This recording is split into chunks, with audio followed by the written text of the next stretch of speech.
Chapter 1. New York in the Spring. It was a fine but chilly spring morning.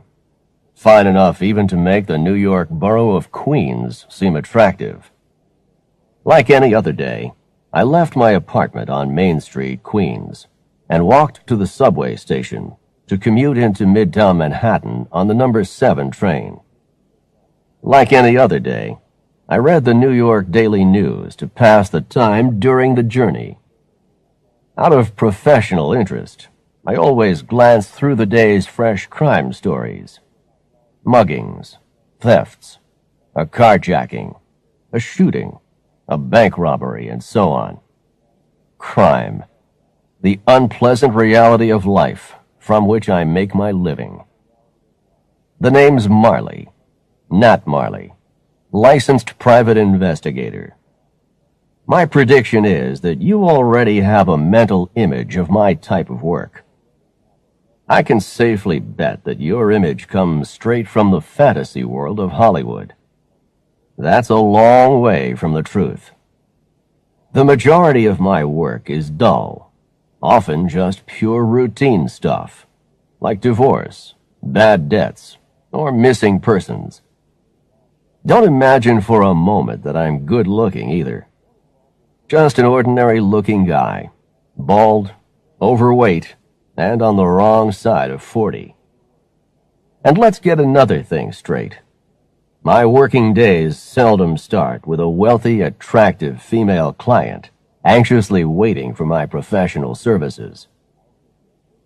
My office is on East 43rd Street, just a couple of blocks from Grand Central Station.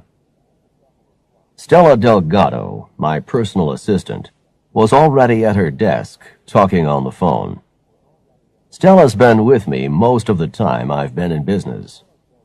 A beautiful, intelligent Puerto Rican in her late 20s. If she wanted, she could get a far better job elsewhere, and I've told her that too. But she insists on working for me. She must like me. You've heard of the expression, on the wrong side of the tracks, meaning the poor, underprivileged areas of the inner city? That's where Stella grew up, in the barrio, on the Upper East Side, known as Spanish Harlem. She had left school early and got into plenty of trouble as a kid. Then, it took years of night school study to catch up on her education. As she put down the phone, I asked, "How are things on this beautiful spring morning?" Silence. She just gave me a blank stare. The morning mail was on her desk, unopened. Something was definitely wrong. "Stella, what's the matter? Come on, out with it." She looked up at me tearfully. "Nat, I don't know what to do. It's family. My kid brother, Jose. I've just been talking to him on the phone. He's been arrested. He could be in serious trouble." There was work to catch up with that morning. Bills to send out to our satisfied or dissatisfied clients, and some annoying letters from the IRS, the tax people. Yet again, they'd claimed I hadn't paid enough tax. But clients and the IRS would have to wait.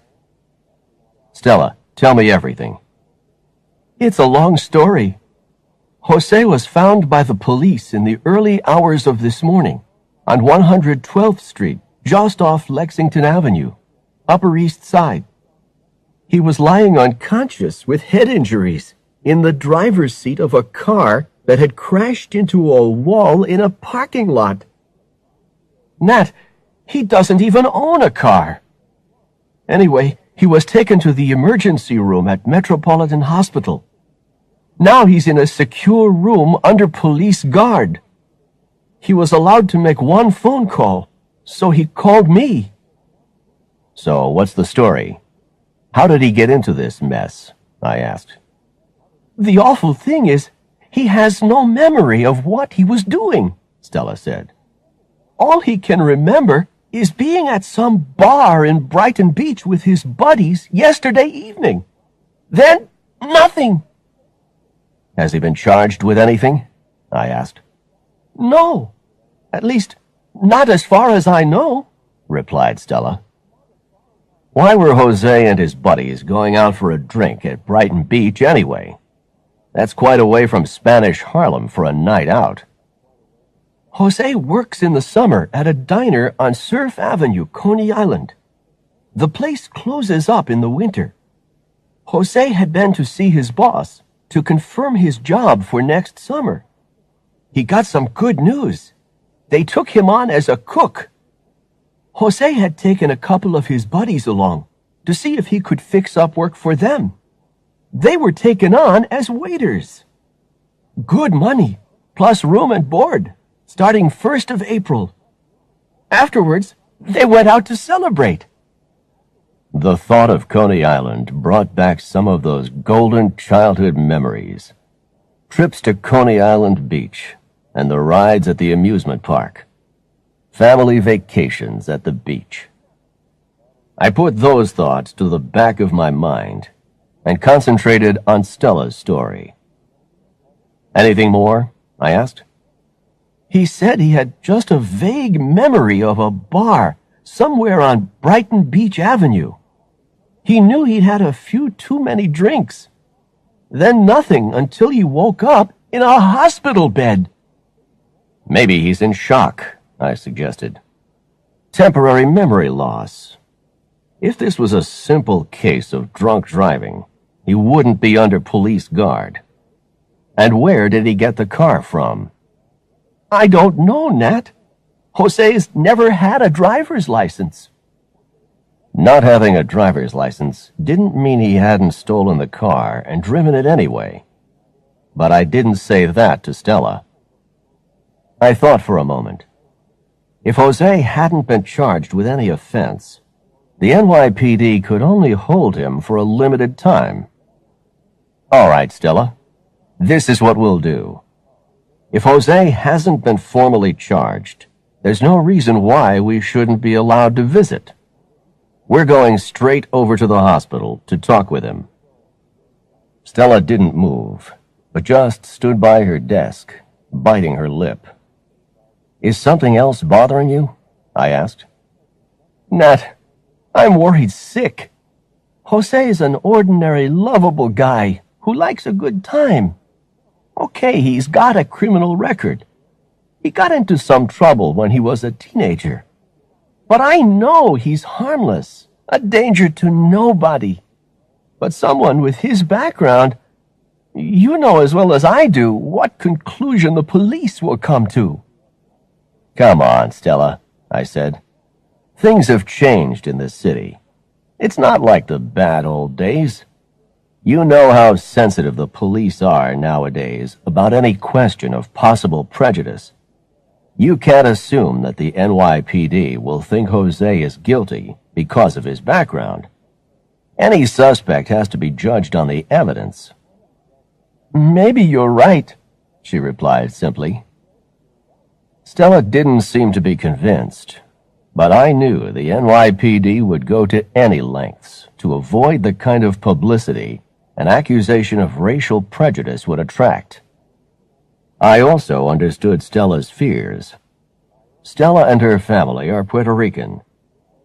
During the 1950s, tens of thousands of Puerto Ricans emigrated from their island to the USA.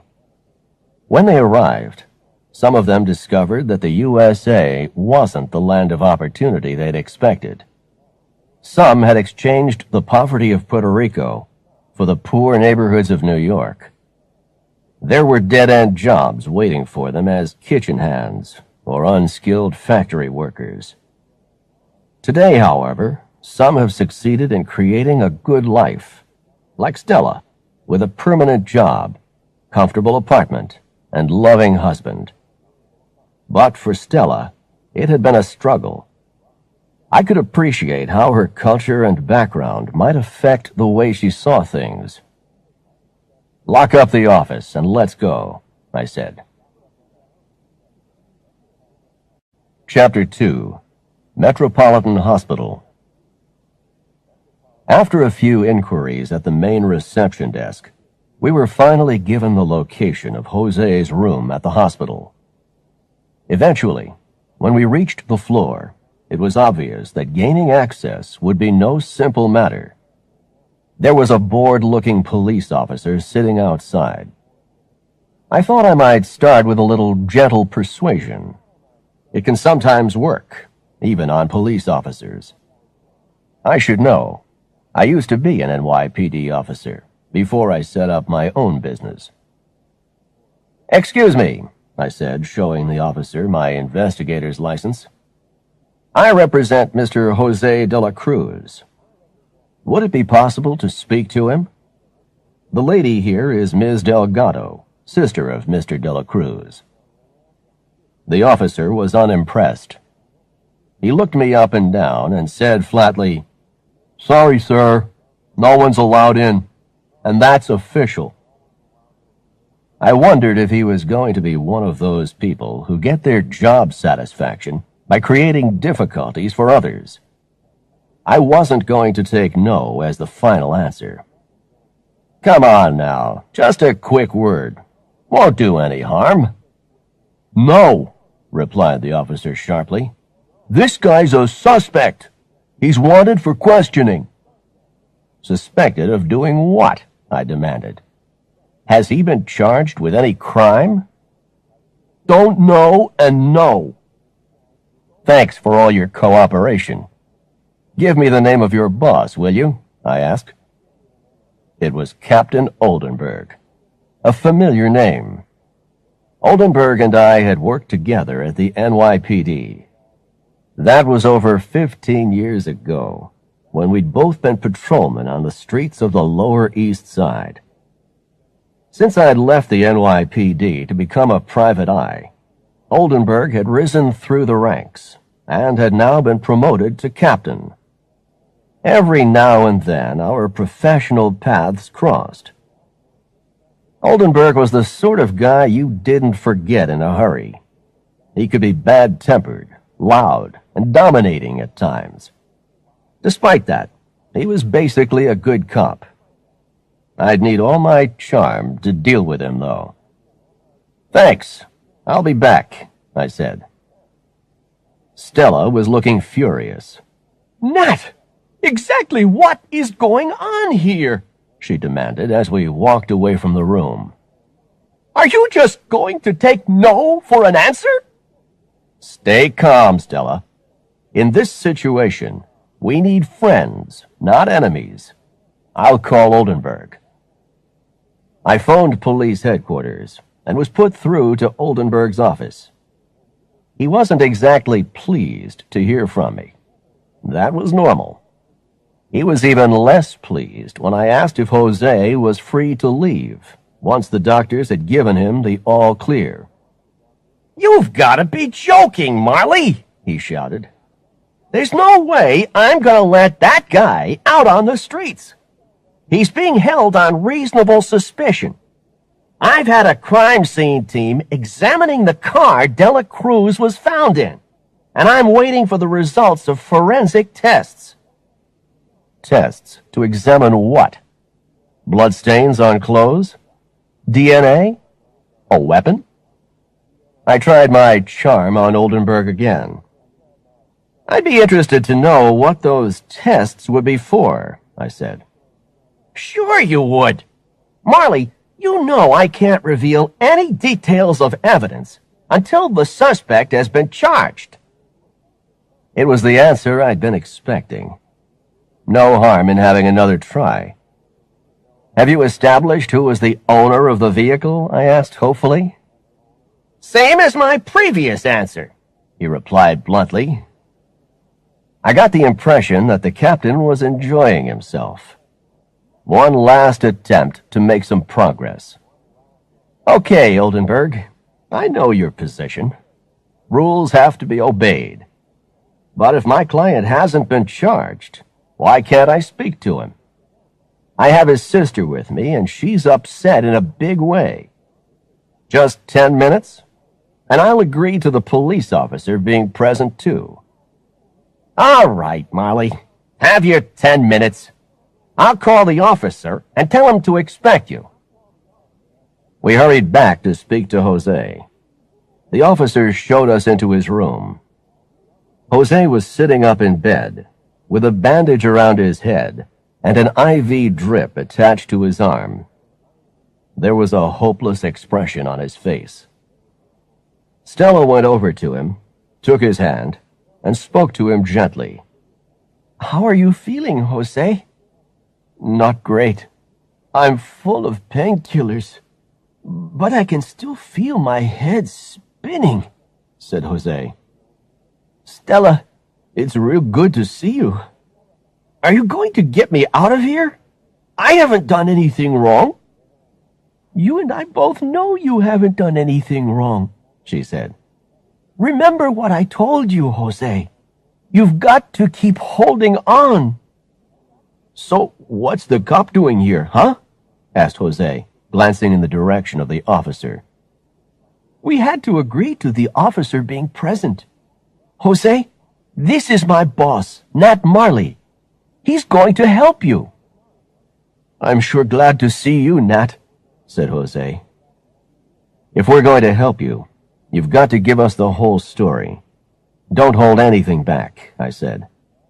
Everything that happened, from the time you left home yesterday until you woke up in this hospital bed.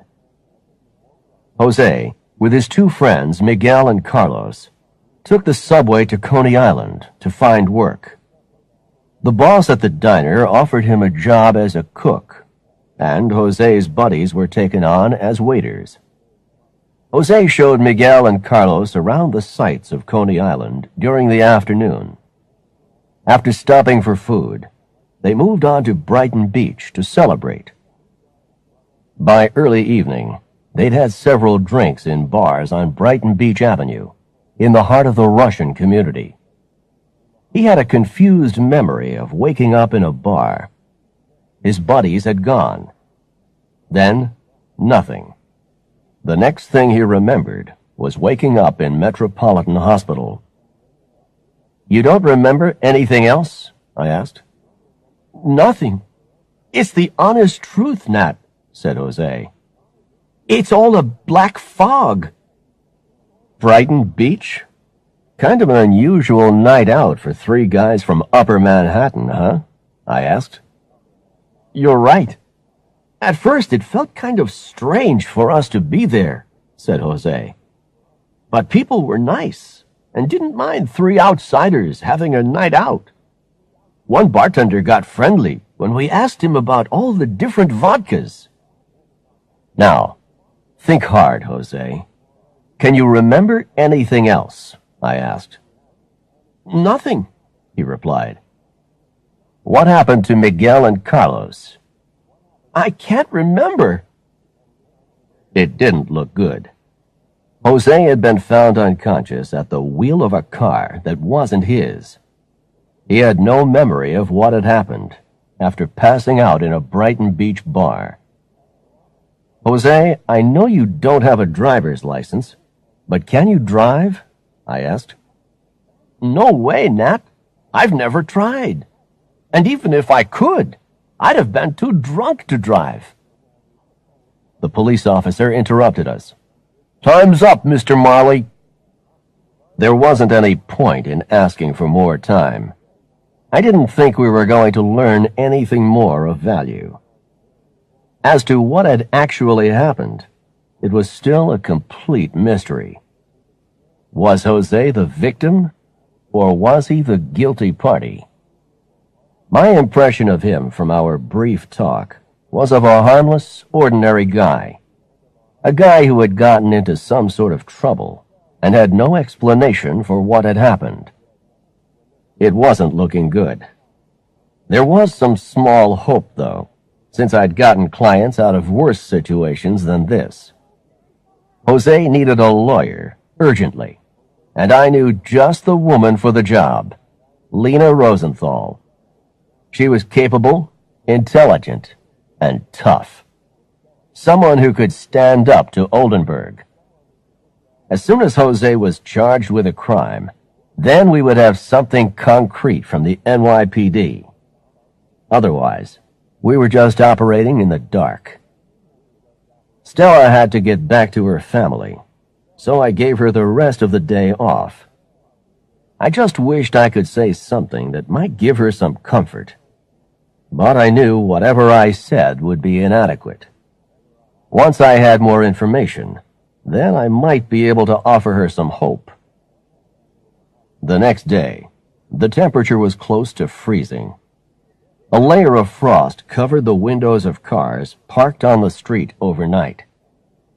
I'd arrived at the office early and was just putting the breakfast coffee and donuts down on the desk when the phone rang.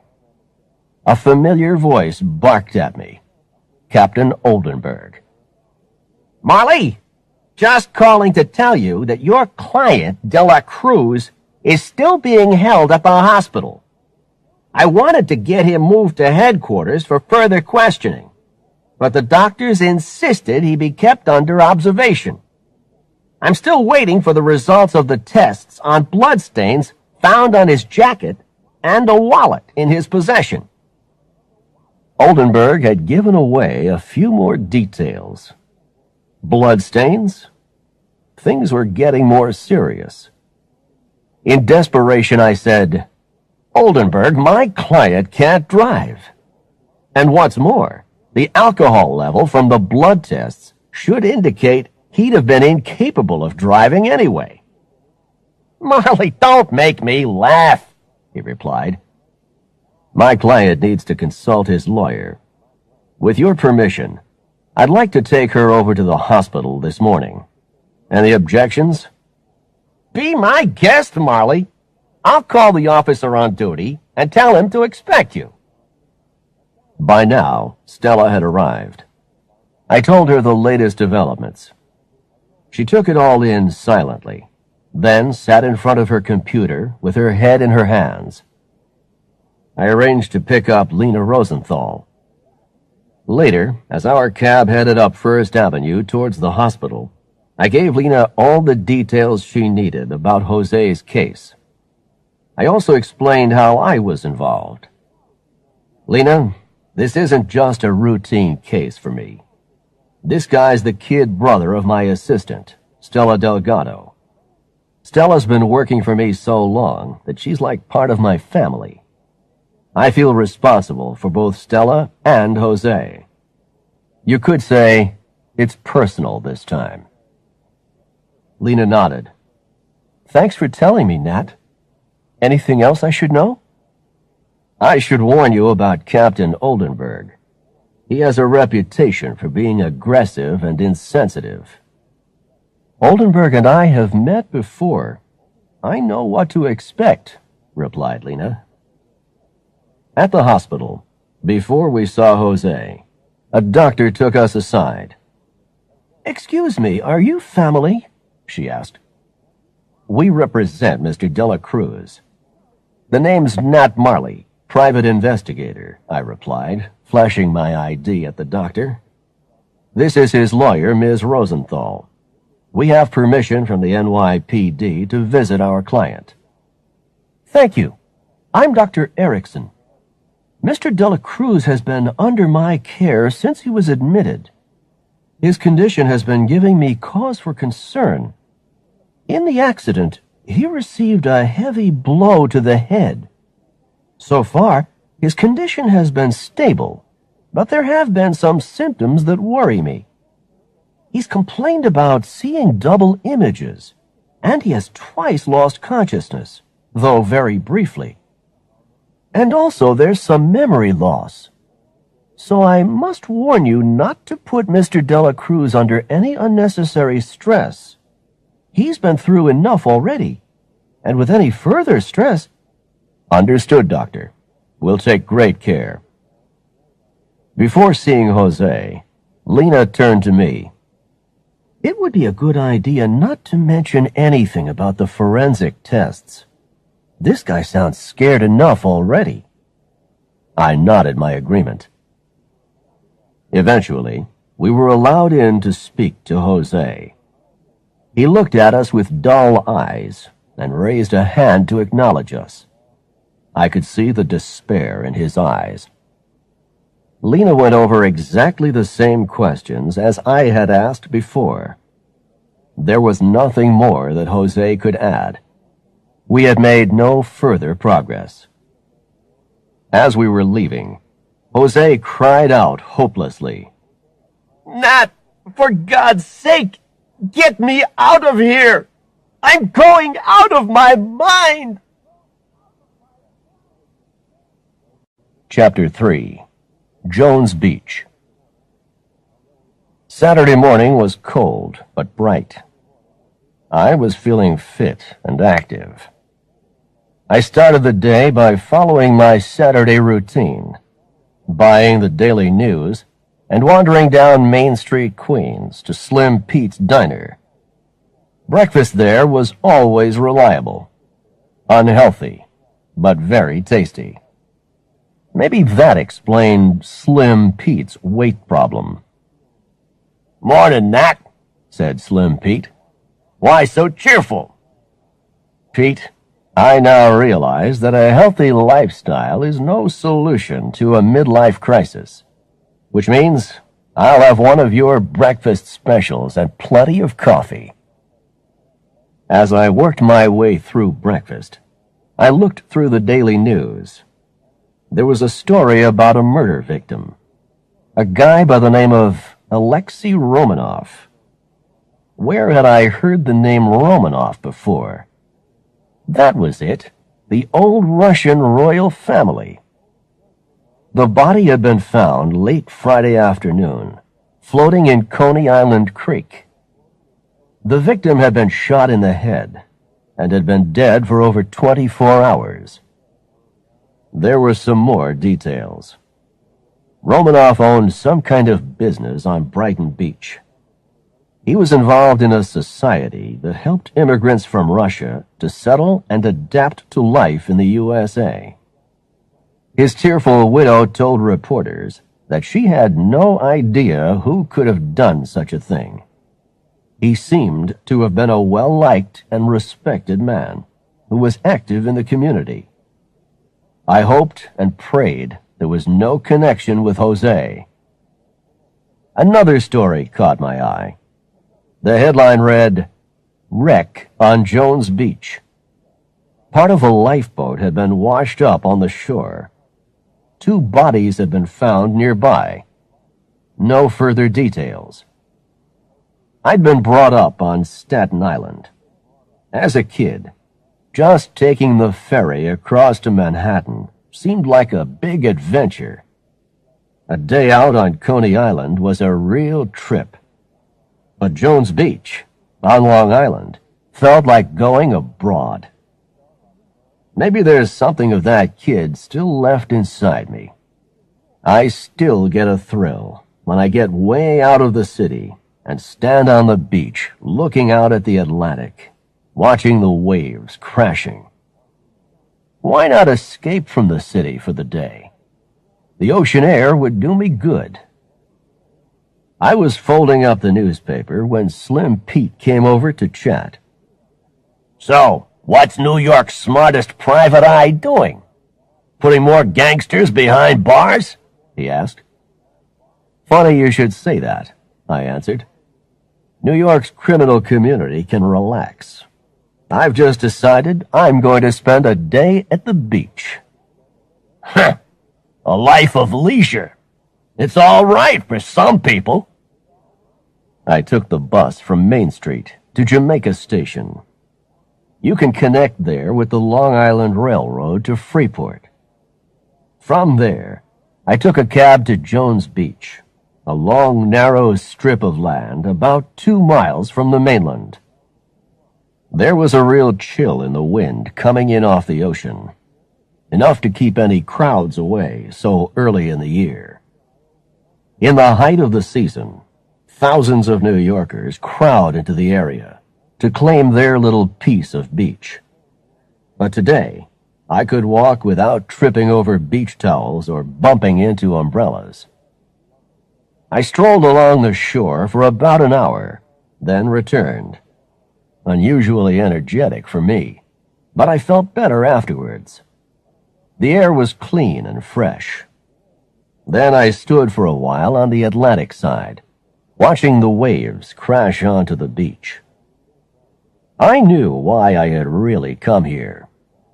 It was the reports of the bodies washed up on the beach. It was my day off, but I was still playing the investigator. That was why my marriage had broken up. My wife never saw much of me when I was with the NYPD. When I started out on my own as a private investigator, she saw even less of me. Then, one day, she walked out on me. She left a note, which said that I just didn't give her enough attention, and she couldn't carry on like that. The sad truth was, she was right. If there's ever a second Mrs. Marley, she'll have to be one very tolerant lady to put up with me. I wandered over to a group of bars and restaurants, which would be packed with visitors in a few weeks. One or two were already open, while in others, work was going on in preparation for the coming season. Outside a bar, an old guy up on a ladder was painting. He looked down at me from his work. "You're out of luck if you want a drink, mister. We don't open till the 1st of April, he said. "Just wanted to talk, if it's not holding you up," I replied. "Go ahead and talk, mister. I'm just doing this as a favor for my son-in-law.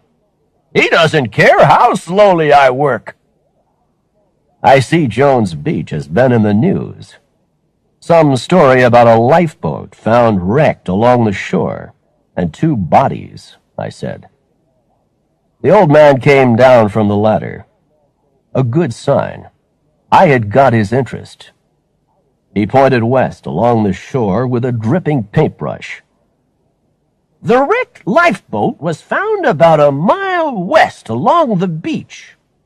There's an old lady. When I say old, she's a good 10 years older than me. Well, she goes beach combing regularly. You know, looking for shells and stuff. She found the wreck and the bodies." "Really? Must have been quite a shock for her," I said. "I don't know about that, mister. It made her day. Never seen her so excited." It was time to make my move. I showed him my investigator's license. "Gee, a real private eye!" exclaimed the old man. "I would have expected someone—" "Someone younger and better looking," I interrupted. "We come in all shapes and sizes. Look, I'm investigating this wreck for a client," I lied. "I'd like to talk to this lady. Who is she, and where can I find her?" "Her name's Edith Tilden. People call her Edie. She's English, but she's lived here for years. She looks kind of eccentric, but she's okay once you get talking. See that place over there?" The old man pointed toward a beat-up building with the sign, "Ornella's Italian Clam House," above the entrance. "She'll probably be in there," he continued. "She claims Ornella's the only person on Jones Beach who can make a good cup of tea." Life's full of surprises. Since when did Italians make good tea? I entered the restaurant. It didn't look open for business. Most of the tables and chairs were piled up in a corner. Only a handful of tables were set. At one of the tables sat a little old lady dressed in bright yellow and purple. A plump, cheerful woman welcomed me. "Morning, mister. No hot food until April. Just snacks and hot and cold drinks," she said. I was looking for a sandwich and a cup of tea. "I've been told that you make the best tea in Jones Beach," I replied. The old woman at the table looked up and said, "You've come to the right place for tea." "Then make that 2 teas. One for the lady here." I went over to her table. Mind if I join you? I asked.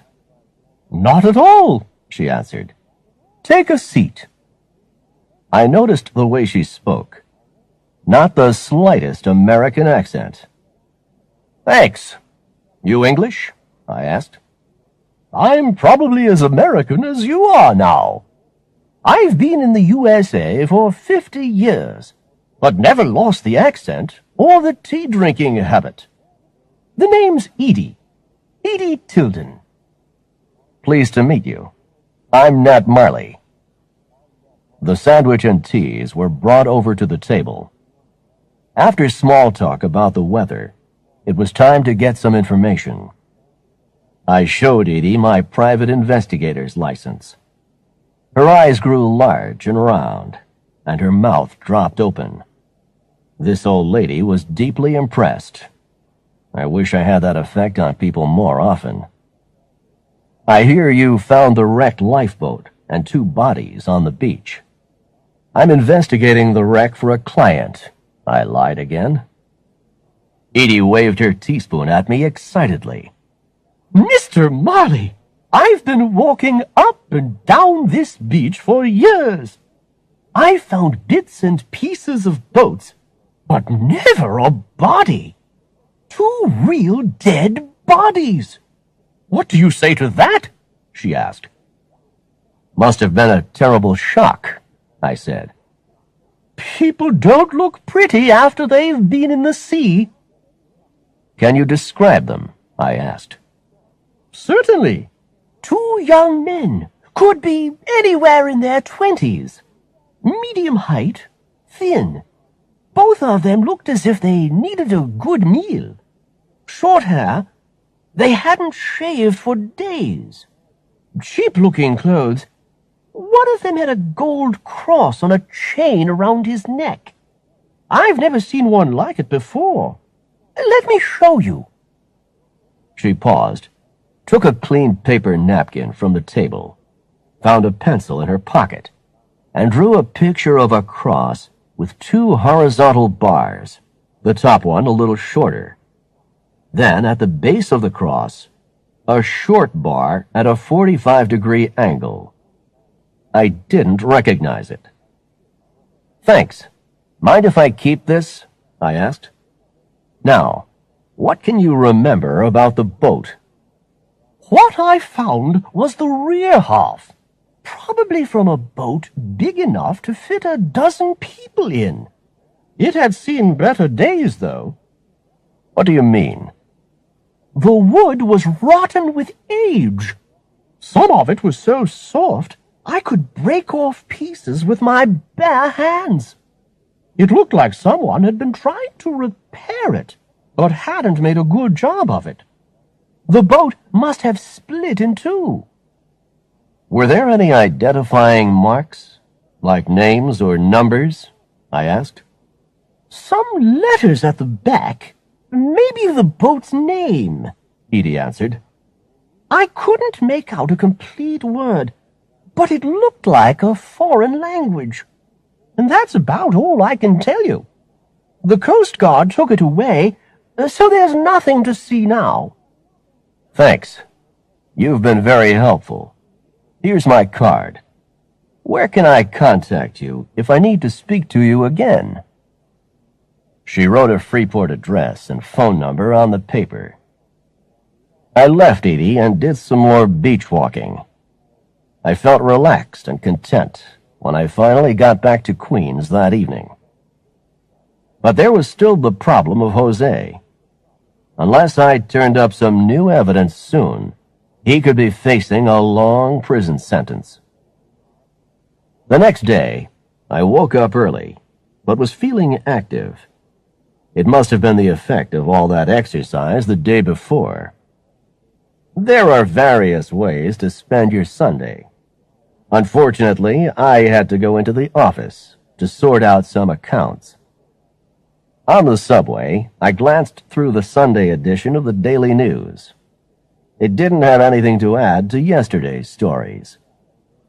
At the office on East 43rd Street, I was trying to make sense of the previous year's accounts when the phone rang. Who on earth wanted to speak to me at this time on a Sunday? I grabbed the phone. It was Oldenburg. Marley, trust you to be in the office on a Sunday. Just wanted to bring you up to date on your client. I immediately felt tense. Go on, I said. I'm on my way back from Metropolitan Hospital, said Oldenburg. De La Cruz has been charged with murder. Chapter 4. East Harlem. Oldenburg, I began, you've got a confused guy in a hospital bed with serious head injuries, and you add to the misery with a murder charge. Just doing my job, Marley, he replied. Following procedure. Who's the murder victim? I asked.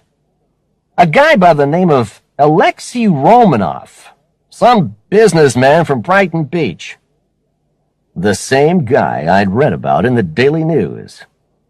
Okay, Oldenburg, you'd better explain how you reached the conclusion that my client's a killer. Oldenburg went on to give me the details. The cause of death was a shot to the head from the pistol which was found in the car. Jose's fingerprints were on the handle and trigger. The results of the forensic tests proved that he was the attacker. Romanoff's blood was found on Jose's jacket. Also, the NYPD had positive identification of a wallet found in his possession. It belonged to Romanoff. The police had the murder weapon, the killer, and forensic evidence. As far as Oldenburg was concerned, the investigation was closed. I had serious doubts.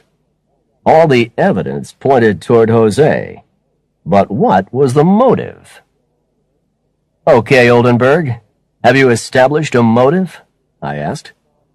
Maybe he saw the opportunity to get some easy money.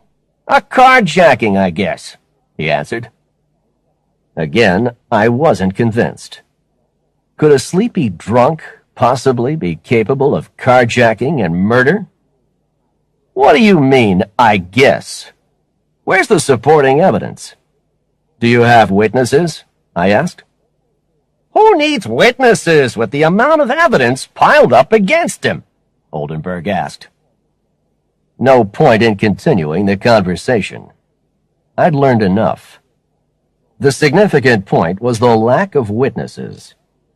Oldenburg obviously thought that the forensic evidence was enough to prove Jose was guilty. Someone must have seen Jose and his buddies celebrating that night. I'd have to go to Brighton Beach to do some of my own investigating. Meanwhile, I needed to check on Jose. A call to the hospital confirmed that his condition was stable, but the doctors were still keeping him under observation. It seemed unlikely that he would be allowed to leave the hospital, but Jose was better off there than in a cell. Another call, this time to Stella. I brought her up to date on developments. I also needed to get a clearer picture of exactly what had happened on Wednesday night. I had to speak to one of Jose's buddies. Stella promised to set up a meeting with them as soon as possible. A few minutes later, Stella called back. Nat, I've set up a meeting with Carlos and Miguel. Can you get over here now? Yes? Good. We'll be at my mom's apartment, 1295 First Avenue, apartment 104, on the 10th floor. That's the East River housing, on First Avenue, between 102nd and 105th Streets. We'll be expecting you. Call me on my cell phone if you have any problem finding it. There wouldn't be any problem. The area was Spanish Harlem, and I'd walked most of those streets when I was an NYPD patrolman. My only hope was that his buddies would remember something that had slipped Jose's mind. anything. I took an uptown local train from Grand Central to 103rd Street, then walked the 3 blocks across town to the East River Housing Project.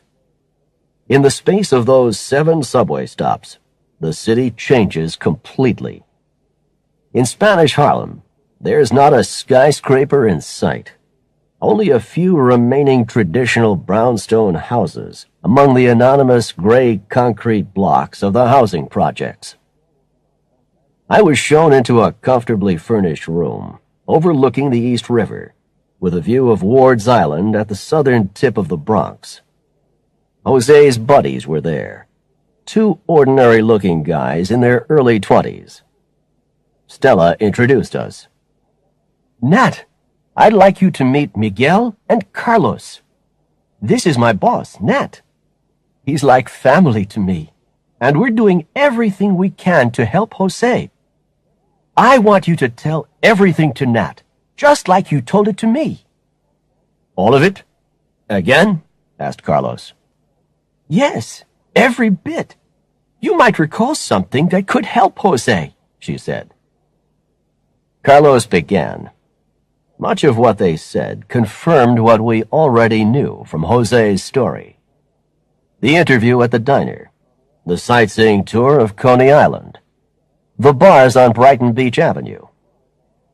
What I was really interested in was the final bar where Jose had fallen asleep.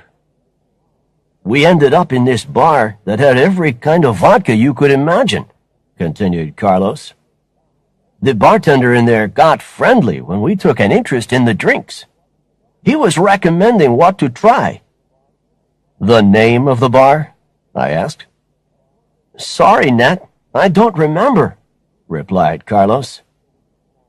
So, some bar, somewhere in Brighton Beach, selling lots of different vodkas. Could be one of many in New York's Little Odessa. Can you remember anything else about the bar? The walls were covered with baseball stuff. Team photos, shirts, bats, that sort of thing. I remember asking the bartender, "Hey, what's all this? Baseball in the middle of the Russian community?" Apparently, the owner's a huge baseball fan. Good, I said. There can't be too many bars like that in Little Odessa. How long did you stay? We tried all these different flavored vodkas. After an hour or so, I knew I'd had too much. My head was spinning. Jose had fallen asleep, and I knew we'd have to help him home. We needed to get sober for the subway ride, so Miguel and I went out to find some black coffee. We found a place that had coffee to go. Carlos waited outside the bar with the coffees, while I went inside to get Jose. But there was no sign of him. I asked the bartender, but he didn't know. We just thought he'd woken up and gone home. Thanks. You've been a great help. Call Stella if you remember anything more, I said. Progress at last. I now had a starting point for my investigation. I had to find the bar that Jose and his friends had gone to. Now I had a lead. The baseball connection. Suddenly, my cell phone rang. It was Captain Oldenburg. "Molly, it's your client, De La Cruz. The guy's gone crazy. He broke out of an operating room and somehow climbed up on the roof of the hospital. He's threatening to throw himself off. He might listen to you. Can you come right now and help talk some sense into him?" Chapter 5. A Matter of Life or Death. Metropolitan Hospital is only 3 blocks downtown on First Avenue. Stella ran on ahead, and I hurried after her. I was completely out of breath when I arrived. Outside the main entrance was a collection of various NYPD vehicles and a fire department truck with a ladder. Barriers had been set up around the base of the building, with signs that read, "Police line, do not cross." High up on the top of the building, sitting on the edge of the roof, I could make out a figure. It was Jose. If he jumped, there was no way he'd survive. Among the police vehicles was a large blue van marked Tactical Response Unit. That's police language, which translated means a negotiation team. These are the people whose weapons are words, not guns. They will negotiate for hours or days to prevent a crime or a tragedy. I was relieved to see them here. Those guys are so calm compared to officers like Oldenburg.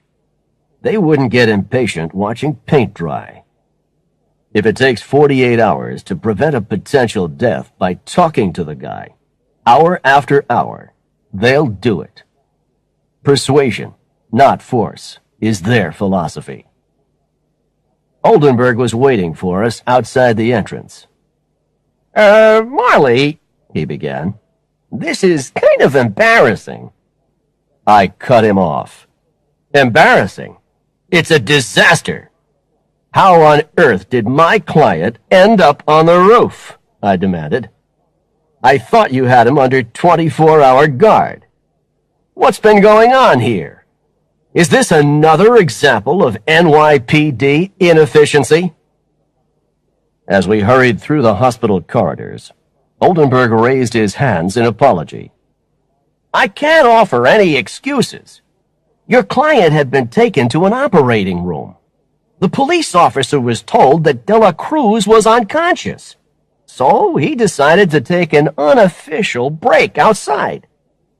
The medical team had to leave De La Cruz temporarily while they attended to a more urgent case.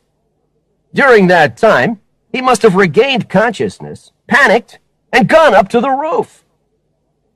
An elevator took us up to the top floor. We were taken through a door marked "No Entry." At the foot of the stairs to the roof, Dr. Erickson was waiting. She looked nervous and anxious. Mr. Marley and Ms. Delgado, thank God you're here. My patient needs people he knows and trusts. You know he should be in the operating room. He was being prepared for surgery before escaping, wearing only a surgical gown. He's seriously ill. I'm not trying to be dramatic, but this is a matter of life or death. Thanks, Doctor. I understand your concern, I said. One more thing, Mr. Marley. There are some curious bruise marks on Mr. De La Cruz's neck, like someone had gripped him violently. He couldn't have received injuries like that in a car crash. The doctor put her fingers and thumb around her throat to demonstrate. I told Captain Oldenburg, but he didn't seem to take any notice. I don't like that man's attitude. Me neither, I replied. Thanks for telling me. It could be very important. We climbed the stairs to the roof. Outside, the wind was bitterly cold. A woman was sitting on a low wall a few yards away from Jose. Detective Valdez from the negotiation team. Jose was sitting on the wall, wrapped up in a blanket from the operating room, with one leg hanging over the edge. Stella and I cautiously made our way along the roof. I don't like heights, especially when the only protection from a fatal drop is a knee-high wall. We sat down beside her. Mr. Marley and Ms. Delgado? She said in a whisper with her face turned away from Jose. I'm very relieved to see you here. The more people there are around that Jose knows and trusts, the more likely we are to talk him off the roof. Just keep your distance from him until he's ready to speak to you. Jose knows us as Nat and Stella. Are there any other officers up here? I asked. No. I tried to get more in position, but Jose noticed them and started to panic. So I insisted on just one officer, and here I am," Valdez explained. In situations like this, you never know whether a suicide threat is a desperate call for help or if it's the real thing. It's a situation where nobody can take chances. The consequences could be disastrous.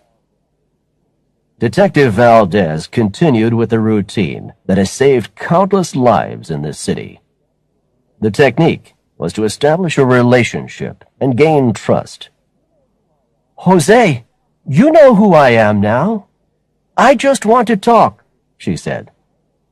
No response from Jose. He put the blanket over his head, so his face was hidden from view. "I just want to know if you're listening. Raise a hand if you're listening to me," she asked. Jose briefly raised his right hand. She continued in the same smooth, calm voice. "I've got some friends of yours here, Stella and Nat. They're worried about you. Do you want to speak to them?" Again, no response. Detective Valdez didn't give up. "Jose, just listen. You know these people. They're trying to help you." Valdez tried patiently again and again. At last, a reaction from Jose. He pulled the blanket off, swung his leg back from the edge, and stood up. All he was wearing underneath was a green surgical gown from the hospital operating room. The poor guy must have been freezing. "What can you do to help me?" shouted Jose. "I got a murder charge hanging over me. What do I have to live for? My head. I got this pain. It won't go away." "Speak to him, Nat," whispered Valdez. I stood up, trying not to look down at the drop below. "Jose, we've got new evidence. I can prove you didn't do it." That wasn't strictly true, but it might encourage him to come down from the roof. "Then how come they've charged me with murder? How come?" protested Jose. He threw the blanket over the edge. There was a sudden shock of panic below, until it became obvious that it was the blanket, rather than Jose, that was falling. Then he sat on the wall, with his head down. Again, he swung one leg over the edge. "What do you think?" I whispered to Valdez. "Not good, but not a disaster. I'd like Stella to talk to him now," she said. Stella's voice was cracking with emotion as she spoke. "Jose, listen to me. I know you didn't do it. You're not a killer. Something happened to you after you left that bar, and that's going to prove it. We'll get you off this murder charge. I promise." Silence. Stella appealed to him again. Jose responded at last. "What do you have to promise with?" Now there was a change in his behavior. Words were coming slowly, as if speech involved a major physical and mental effort. "I don't know. I'm finished. My head." "What's happening?" asked Stella. "I think he's going to jump," Valdez whispered. "But I don't want to frighten him with any sudden movements. Nat, get ready to grab him. But don't move until I say now." Jose's body began to tremble violently. He began to rock his body from side to side. "I'm a no good failure," he muttered. "Get ready, Nat," whispered Valdez. "Start moving in on him." Jose continued muttering to himself, with his head lowered. Sometimes what he said made sense. Sometimes it was just a confused string of words. I crept along the roof towards him. I'm a no good fail. As Jose's voice trailed off into silence, the sideways rocking motion continued. With each swing, the top part of his body hung for a moment over the vertical drop. Then the return swing. Behind me, Valdez shouted urgently, "This is it! Now!" Jose had reached the furthest point of the swing.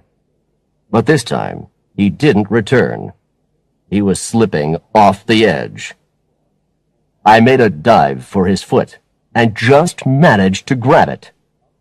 Jose was now hanging upside down over the edge.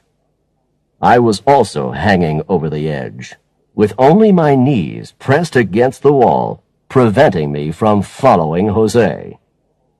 Stella and Valdez were already hanging on to me, but in that position, no one else could reach Jose from the roof. Jose was not light, and I could feel my grip slipping. Valdez was screaming to the firefighters below, "Move it! Get that ladder up here before we have a fatality!" I concentrated all my efforts on keeping my arm locked around his foot. Jose swung in space over the drop. I could feel my muscles aching and weakening. Then, out of the corner of my eye, I noticed the ladder swinging around. At the top of the ladder, there was a firefighter who took Jose's unconscious body into his powerful arms and swung him over his shoulder. As Jose was brought down to safety, a medical team on the ground was waiting to take him straight to the operating room. I pushed myself back from the edge and collapsed behind the safety of the wall. I opened my eyes to see Stella kneeling beside me. "Nat, are you okay?" she asked. "You were wonderful." "Thanks. I'm all right. Just let me lie here. I don't want to see that drop again just yet." I lay there for a while, thinking it was good to be alive after all. I'd had quite enough excitement for one day. "Nat, you're a hero," said Valdez. "Well, if I'm a hero, so are you. You read all the signs that he was going to jump. Anyway, let's get down to the operating room and see what's happening." We were informed that Dr. Erickson was already operating on Jose. The brain surgery was a delicate procedure which would take hours. There was also a high element of risk. Jose had already put himself in danger by escaping from the operating room. The added stress could only have done further damage. Stella decided to stay at the hospital and wait for news. As I left, she was calling her mother. A better option for me was home, food, beer, TV, and relaxation. Chapter 6. The Odessa Steps. Monday morning, back at the office on East 43rd Street. I was going to be all alone. Stella had stayed overnight at Metropolitan Hospital. Her brother had come out of surgery, but was still unconscious. It was still too early to tell whether the surgery had been a success. I was now convinced that someone wanted a convenient fall guy to take the blame for Romanov's murder. Maybe Jose had simply been unfortunate enough to be in the wrong place at the wrong time. Just a harmless guy, enjoying an evening out with his buddies. Now he was facing a murder charge. The problem was our total lack of evidence. The whole thing made me angry, but I couldn't allow that anger to affect my judgment. Meanwhile, I'd done a little research on the cross that Edie Tilden had seen on the body on Jones Beach. It was definitely Russian. the design used in the Russian Orthodox Church. It was likely that the letters on the lifeboat were also Russian.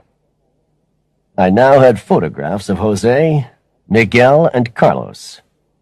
I'd phoned all the bars in the area and had finally discovered one run by a baseball enthusiast, the Odessa Steps. I decided it was time to take a trip to Brighton Beach and follow the movements of the three friends on Wednesday night. There was a small chance I'd pick up a few pieces of evidence.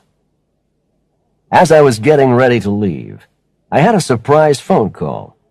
Edie Tilden, the elderly woman I'd met at Jones Beach. Mr. Marley? Edie Tilden. Remember me? She asked. It's kind of hard to forget you, I replied. You're not going to believe this, but I found 2 more bodies on the beach. Cold and stiff they were. I gripped the phone tightly. Now don't get overexcited. Just describe what you saw. Don't dramatize. Well, it was early this morning. I was out to see what the morning high tide had washed up along the shore. And then I found them. 2 more young men, about 500 yards east from where the boat was wrecked, said Edie. Edie went on to describe them. The 2 young men could have been anywhere in their 20s. Like the other 2 bodies, they were very thin. They were wearing cheap, casual clothes, jeans, denim jackets, t-shirts, and running shoes. Clothes worn by young men everywhere. Nothing specific to go on here. Did you notice any jewelry or identifying marks? Like scars? I asked.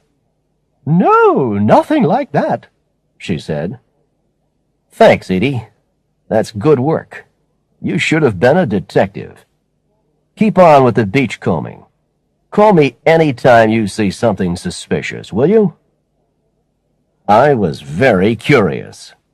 A murder in Coney Island, and now 4 bodies washed up on Jones Beach.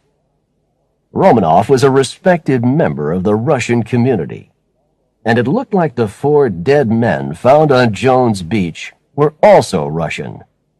Was there a connection? I was wondering how those boys had died. Drowned accidentally in a storm, or what? I called the Coast Guard press officer, who had prepared a news release. He promised to email it to me immediately. As I put the phone down, the email came through. U.S. Coast Guard Group, Mauritius. Press release. Incident at Jones Beach, Long Island. The Coast Guard Service is currently investigating the wreck of a lifeboat discovered on Jones Beach, and also the discovery of 4 bodies nearby. The victims are white, male, and aged between 20 and 30. The wreck is being investigated as suspicious for the following reasons. No boats have been reported missing. No person has been reported missing at sea. The boat was not in seaworthy condition. No registration details are available for the boat. If you have any information that would be of assistance to the U.S. Coast Guard, please contact Commander J. Lockhart, U.S. Coast Guard Station, Mauritius, Long Island, New York. I printed out the email and put it aside to read again later. It was time to go to Brighton Beach and pay a visit to the bar where Jose had fallen asleep. I took an express Q train from the 42nd Street subway station. As the train made its way through the suburbs of Brooklyn, I glanced through the daily news. Nothing more on the Romanov story. I got out at the Brighton Beach subway station and started working my way along the avenue, inquiring at bars whether Jose and his buddies might have been drinking there. It was just before noon, so the bars were still quiet. A couple of bartenders vaguely recognized the photographs, but couldn't provide me with anything useful.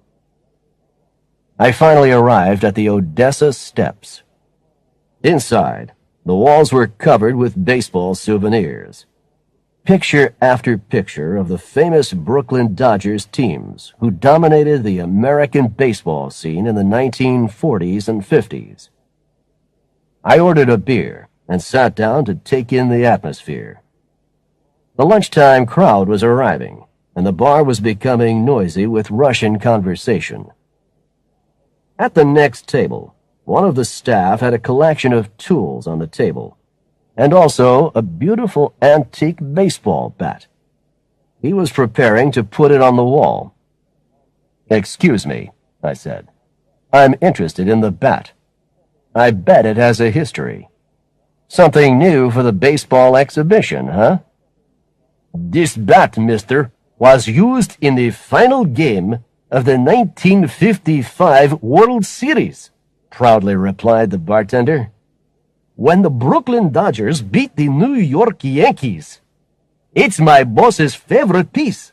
He paid a fortune for it." "At today's prices, I'm sure he did," I said. "Well, that was back in the 1980s, so it isn't a new piece. We've had it up here in the bar for years. You're not going to believe this, but Wednesday night last week, some joker pulled it off the wall." "No kidding. Whoever it was would have been lucky to get out of here alive," I commented. "I guess so," he said. I showed him my investigator's license, and also the photos of Jose and his buddies. "Did you happen to see these three guys in here on Wednesday?" I asked. He immediately pointed at Jose's picture. "Hey, that's the guy who grabbed the bat." "What time was this?" "Had to be 9 o'clock. I remember because it was just before my break," the bartender replied. "What happened to this guy after he tried to take the bat?" So far, the bartender had been talkative. Now he looked nervous and started to hesitate. I must have been on my break. Look, why don't you ask my colleague behind the bar? He'll remember." The conversation with the other bartender followed the same pattern. His memory was perfectly clear, up to the point when Jose took the bat. Mysteriously, they both suffered from total memory loss after that. Were they hiding something? Or were they scared of something? I was certain about one thing. If a stranger walked into this bar and attempted to steal one of their sports treasures, they'd be lucky to get away unharmed. Was it possible Jose received those throat and head injuries in the bar? I didn't think I was going to find out anything more, but at least I had made some progress. Jose and his buddies had definitely been in the bar. I had a time, 9 p.m., when Jose must have woken up and, in his confused state, made a grab for the bat. But why wouldn't the bartenders reveal anything more? I stayed at the bar and ordered a roast beef sandwich and fries. While I was waiting for the food, I made a call to Stella at Metropolitan Hospital. Jose was still in intensive care, slipping into a coma, a state of deep unconsciousness. "Nat," said Stella, "my mom's going to take over for me at the hospital. I'll be going home soon to get some sleep. I'm just exhausted. But I'll be at the office first thing tomorrow." "You know you don't have to if you want to keep your mom company," I said. "Nat, I'm depending on you to clear Jose's name and prove his innocence. Let's get on with this investigation. I'm going to be right there with you." Chapter 7. Evidence. Early Tuesday morning, on Main Street in Queens, the weather was just awful. It was pouring. with fat raindrops bouncing off the sidewalks. Car headlights were reflecting off the road surface, in places now inches deep in water. I splashed along the sidewalk. My hat and coat were soaking wet by the time I got to the subway station. At East 43rd Street, it all seemed like a normal day. Stella was already at her desk, going through the morning mail. She gave me her usual bright, "Hi, Nat." But underneath that cheerful exterior, I knew she was deeply worried. As soon as I'd woken up, I'd phoned the hospital to get an update on Jose's condition. I was simply told, no change. The investigation into Jose's evening at Brighton Beach had made little progress. I'd also had a call from Lena Rosenthal. Oldenburg had given all the relevant police information to Lena, our lawyer. This included the autopsy report on Romanoff. We had arranged a mid-morning meeting at East 43rd Street. Over breakfast, I did some thinking. I recalled the basic points of police procedure, which I'd been taught years ago at the NYPD Academy. In every investigation, always establish MOM, which stands for motive, opportunity, and means. Motive. Why did the suspect commit the crime? Opportunity. Did the suspect have the chance to carry out the crime? Means. Did the suspect have the weapon to carry out the crime? But when you applied this system to Jose, nothing seemed to make sense. There's nothing out of the ordinary in a guy having too many drinks and waking up in a strange bar. But how and why could he suddenly come into the possession of a handgun, steal a car, and commit murder?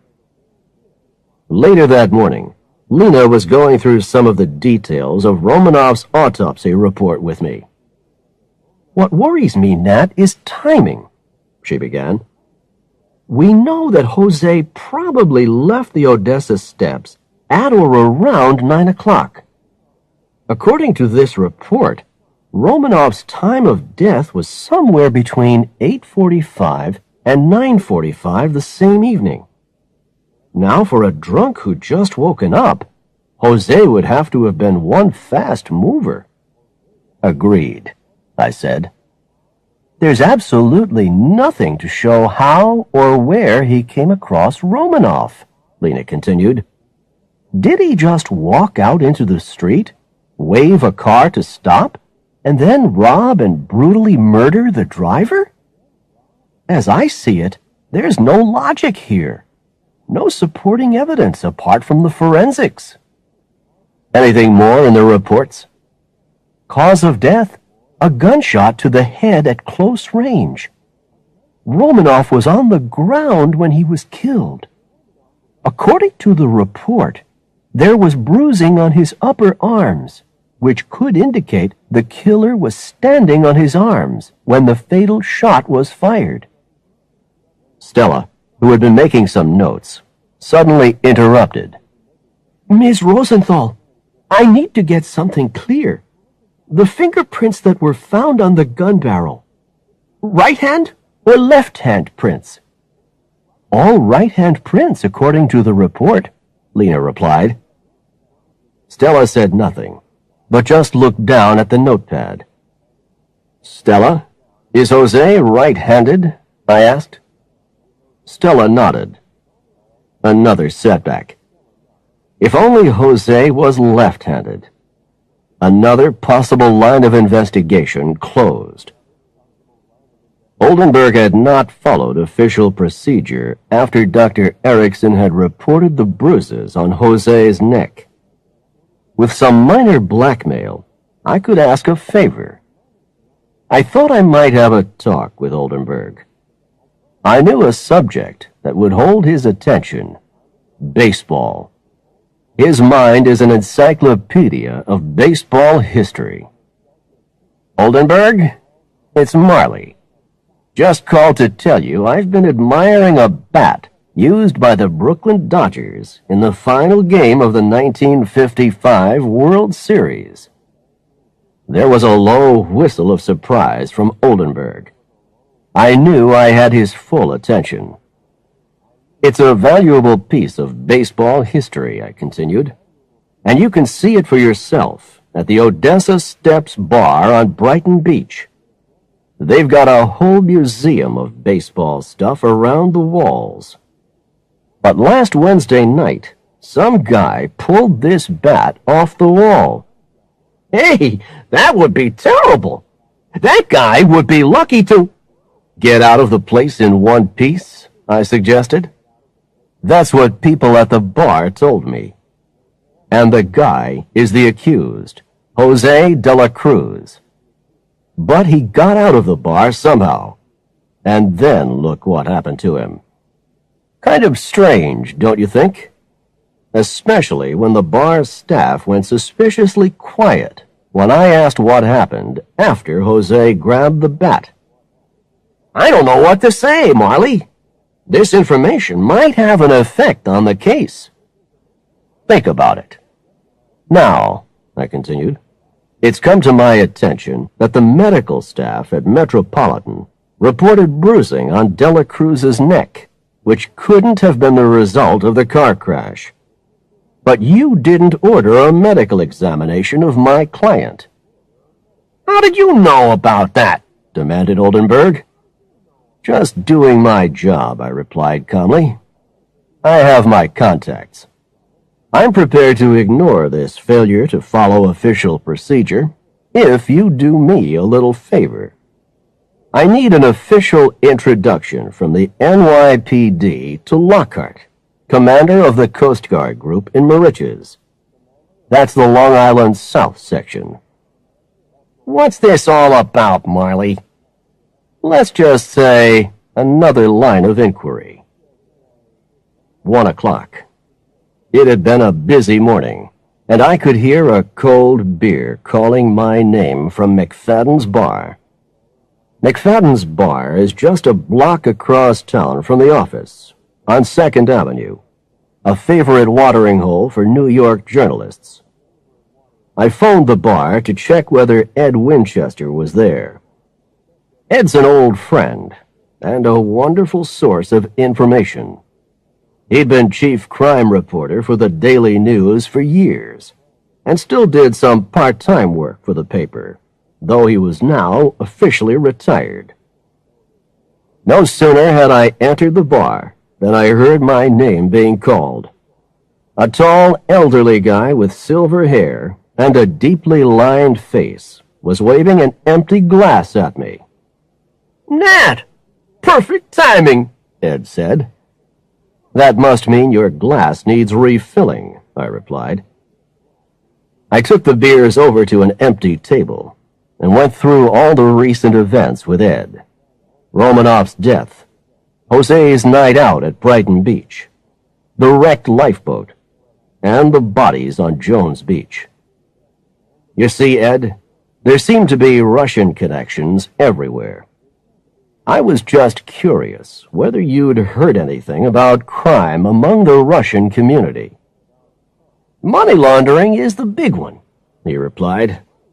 "In international terms, the Russian ruble is seen as little more than toy money. So much of the real business of crime is done in hard currency, in U.S. dollars. A lot of illegal dollars from that black economy are probably coming into the USA from Russia. The problem then is how to integrate that money into the legal economy here without attracting attention." I'd heard about money laundering.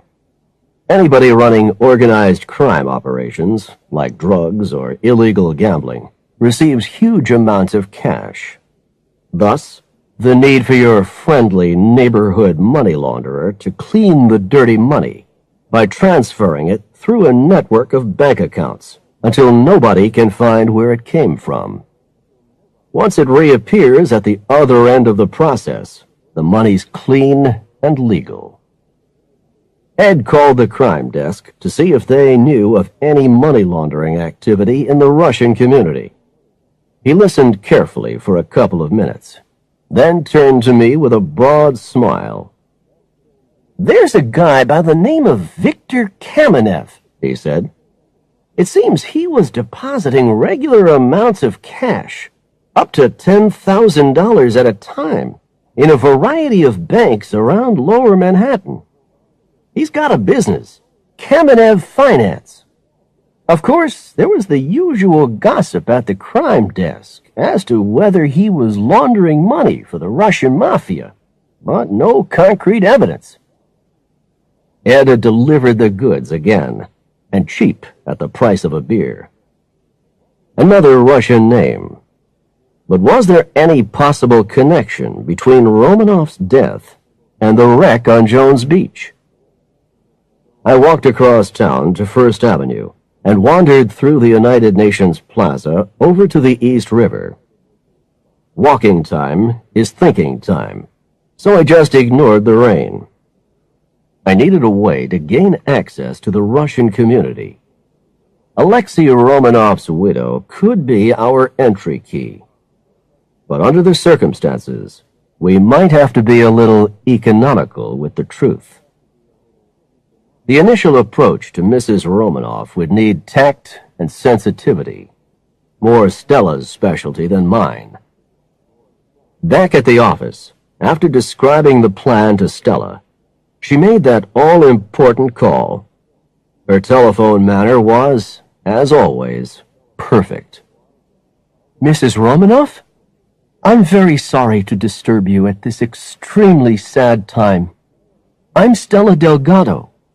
My employer, Mr. Nat Marley, is investigating a matter which is of deep concern to the Russian community." After Stella had completed the call, we had an appointment for the following afternoon. Chapter 8. Mrs. Romanov. It was one of those March mornings when the weather still hadn't made up its mind if it's the depth of winter or the beginning of spring. An icy wind was cutting across Manhattan. A few snowflakes were falling from the heavy gray clouds. I'd arranged to meet Stella at Metropolitan Hospital, where she'd been at Jose's bedside with her mom. Stella was waiting outside the main entrance, shivering with cold. "You'll catch your death of cold out here, Stella," I said. "I prefer it out here. Right now, I've had enough of hospitals. I've just been with Jose for an hour. There's no change. Still in a deep coma, just the same as before. At least the police are being more relaxed about access now that he's unconscious." "I'd like to see him anyway, now that I'm here," I said. We made our way up to Jose's room. As usual, the police guard was on duty outside the room. Through the window, I could see Stella's mom at the bedside, talking to the unconscious Jose. "See that, Nat? Mom spends hour after hour chatting to him. She's convinced she's getting through to him, but I haven't noticed any kind of response." "Let's hope it does some good," I said. I didn't feel it was appropriate to enter the room. Jose was with his family. I knew that the unconscious brain can still be active and functioning. I just hoped he was receiving something that might get through whatever block was keeping him from regaining consciousness. Yesterday, Oldenburg had emailed me a letter of introduction to a Commander Lockhart of the U.S. Coast Guard, who was based at the Mauritius Coast Guard Station. I'd already made an appointment to talk to him about the Jones Beach wreck. The wrecked lifeboat was now being stored at Jones Beach Coast Guard Station, and I had arranged to meet Lockhart there. I was curious to examine it and prove any new Russian connections. As far as this investigation was concerned, It was all a very long shot. It could easily be a pointless visit.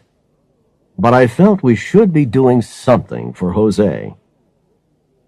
The subway was clear of the worst of the rush-hour crowds.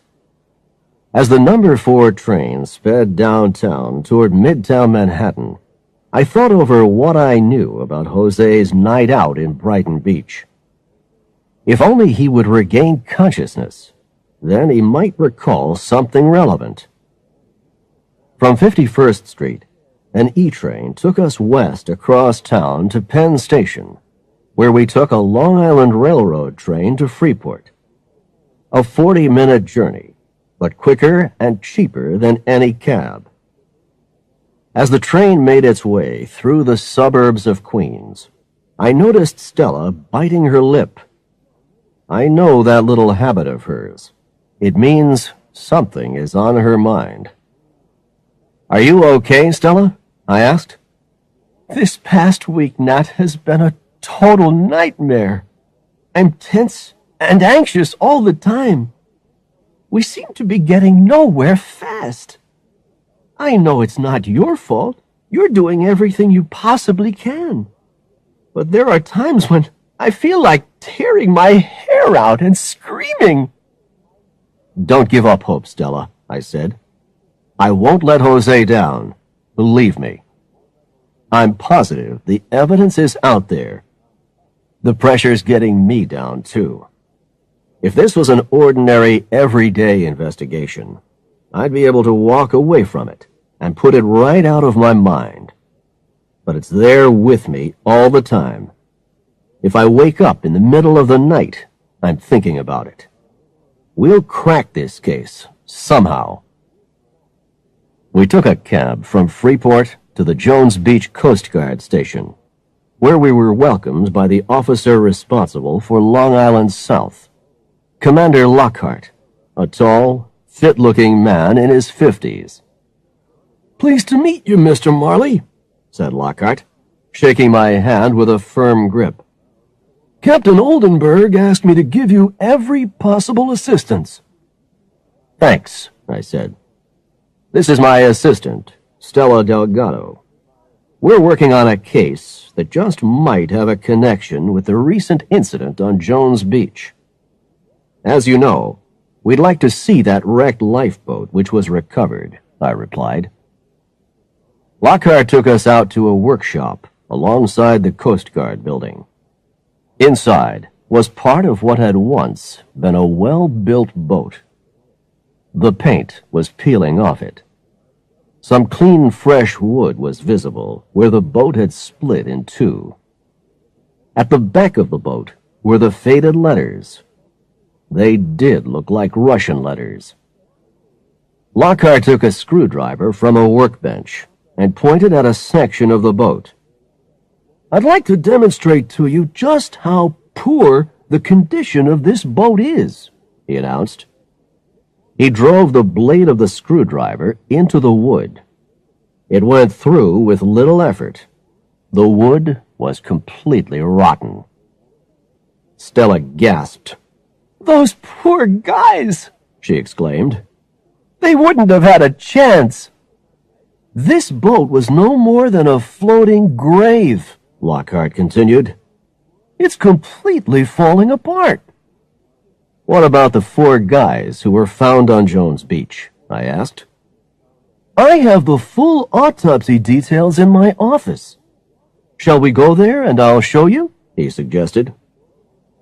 Inside his office, Lockhart sorted through a pile of documents. "Here we are. Cause of death, exposure, and drowning.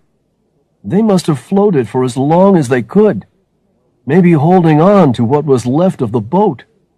But the chance of survival in those temperatures would have been very slight," he said. "Was there any form of identification on the bodies?" asked Stella. "All that was found were some Russian labels on their clothes and a Russian Orthodox cross. But otherwise, we've no identification. We're running a check with the Russian authorities, but these things take time." Off the record, What do you think really happened to these guys? I asked. Our guess is an illegal immigration operation, Lockhart began. They probably paid a huge amount of money for the privilege of being smuggled from Russia into the USA. In cases like these, another bigger boat would be involved, probably a small fishing boat. They remain offshore, then transfer the immigrants into smaller boats. Are you talking about occasional incidents or regular shipments of immigrants? I asked. We suspect regular traffic. We've got a number of reports of suspicious activity from routine Coast Guard patrols. The Coast Guard has carried out a number of search and seizure operations at sea, but our resources are limited. For every illegal immigrant we seize, there could be others slipping through the net. Of course, we question the ones we catch, but never learn anything really useful, like names of the people behind the operation. Thanks, I said. This has been very useful. If I discover anything relevant, I'll let you know. Mr. Marley, whoever put any people into that boat might as well have been holding a gun to their heads, said Lockhart. You realize there could still be more bodies? It could take time before they're all washed onto the beach. From Jones Beach, we took a cab to Brighton Beach. The heavy clouds had begun to lift slightly, and the occasional ray of sunshine was breaking through. Our next appointment, with Alexei Romanov's widow, had to be handled very delicately. The Romanov house was situated in a wealthy neighborhood of Brighton Beach, offshore boulevard. Large houses with well-cared-for gardens. None of the trees had been optimistic enough to think about bursting into leaf yet. The temperature couldn't have been much above freezing. The door was answered by a maid, who took our names and left us waiting in the entrance hall.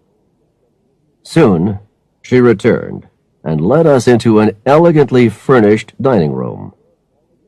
Mrs. Romanoff then entered, a tall, gray-haired woman, wearing a black dress with a simple gold pin fastened at her throat. In her face, you could see the grief that she must have been going through. Miss Delgado and Mr. Marley, welcome. Do sit down, she said.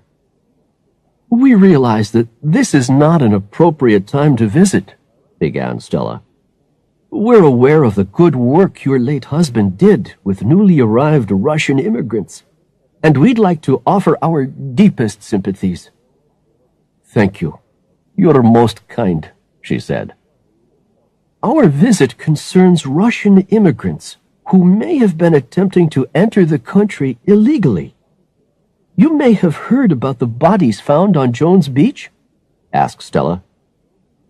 Mrs. Romanoff nodded. They were probably young Russian men, Stella continued. The boat they were sailing in was in a completely unseaworthy condition. Whoever was behind this immigrant smuggling operation had surely sent these boys to their deaths. Mrs. Romanoff frowned. I could see we had her attention. But this is dreadful. Can I be of any assistance? Asked Mrs. Romanoff. Poor Alexei would have moved heaven and earth to bring the people responsible to justice. I judged it was the right time to make my move. I realize that this is not a suitable time to ask this question, ma'am, I said. We know your husband was active with the Immigrant Welfare Society. Could he possibly have made any enemies in the Russian community? You see, there could be some connection between your husband's death and these poor boys found on Jones Beach. I really couldn't be absolutely sure of my facts here. But again, there was no harm in taking a chance if we were going to make any progress with Jose's case. The police have already asked me all about—" began Mrs. Romanoff. She then paused and gave me a hard stare. "I don't think you're being completely truthful with me, Mr. Marley. What is the real reason for your visit?" It was time to put all our cards on the table. "Mrs. Romanoff, I apologize. Yes, I have been less than honest. I am a private investigator representing my client, Jose de la Cruz, who, as you know, has been charged with the murder of your late husband. I do not believe that your husband was the victim of a simple street crime. I suspect your husband had discovered something that put his life in danger." Mrs. Romanoff's face grew pale. She sat silently and still as I continued. "We also have to admit that our interest in this case is personal. Our client, Jose de la Cruz, is Ms. Delgado's younger brother." Stella turned to face Mrs. Romanoff. "Believe me, Mrs. Romanoff, this is difficult for me, too. As God is my witness, my brother is not a killer, just a gentle, harmless, ordinary guy who must have been in the wrong place at the wrong time," said Stella. I continued. "As far as the NYPD are concerned, they've found their killer, but I'm not convinced. I am asking for your help in finding your husband's real killer or killers. I can't be more honest than that." Chapter 9. Victor Kamenev. Mrs. Romanoff stood up and stared out the window for a moment before speaking again. "Mr. Marley, Miss Delgado," she said, "I believe you are sincere. You may count on my cooperation and support." Stella looked at me and smiled. Mrs. Romanoff continued. "You appreciate this is a very difficult time for me, but I'll do my best. There's something quite weird about the events of last week. I've had this feeling that the police have not made every effort to investigate the case fully. Alexei was well respected for all his community work. He had a fine reputation. He made friends rather than enemies. I think of all the people he's helped to settle here and become good American citizens, and I'm not aware of anyone who could have anything against him." "Did he ever mention any names? Any little remarks he made about people?" I asked. "Take your time." "There is something. Last night, I was going through Alexei's wardrobe, seeing what I could give away to charity. In a jacket pocket, I found a piece of paper rolled up into a ball. It was a short message in Russian with no date or address. It was a warning and just said, 'I am telling you this in the strictest confidence. Mosolov could be dangerous. You don't know what you're getting involved with.' It was signed Victor." "You still have the note?" I asked. Mrs. Romanoff opened a desk drawer and took out the note. "Does the name Victor mean anything to you?" I asked. "No," she answered. "Well, it could be Victor Kamenev, who runs a business by the name of Kamenev Finance," I said. "We'll have to check this out and get back to you. Have you informed the police about this?" "No, there's just been so much on my mind," she began. "I'd advise you to let them have the note immediately. But with your permission, I'd rather you didn't tell the NYPD about Kamenev until I've checked him out first." We left the house and made our way to the Brighton Beach subway and took an express Q train back to Manhattan. At last, some pieces of the puzzle seemed to be falling into place.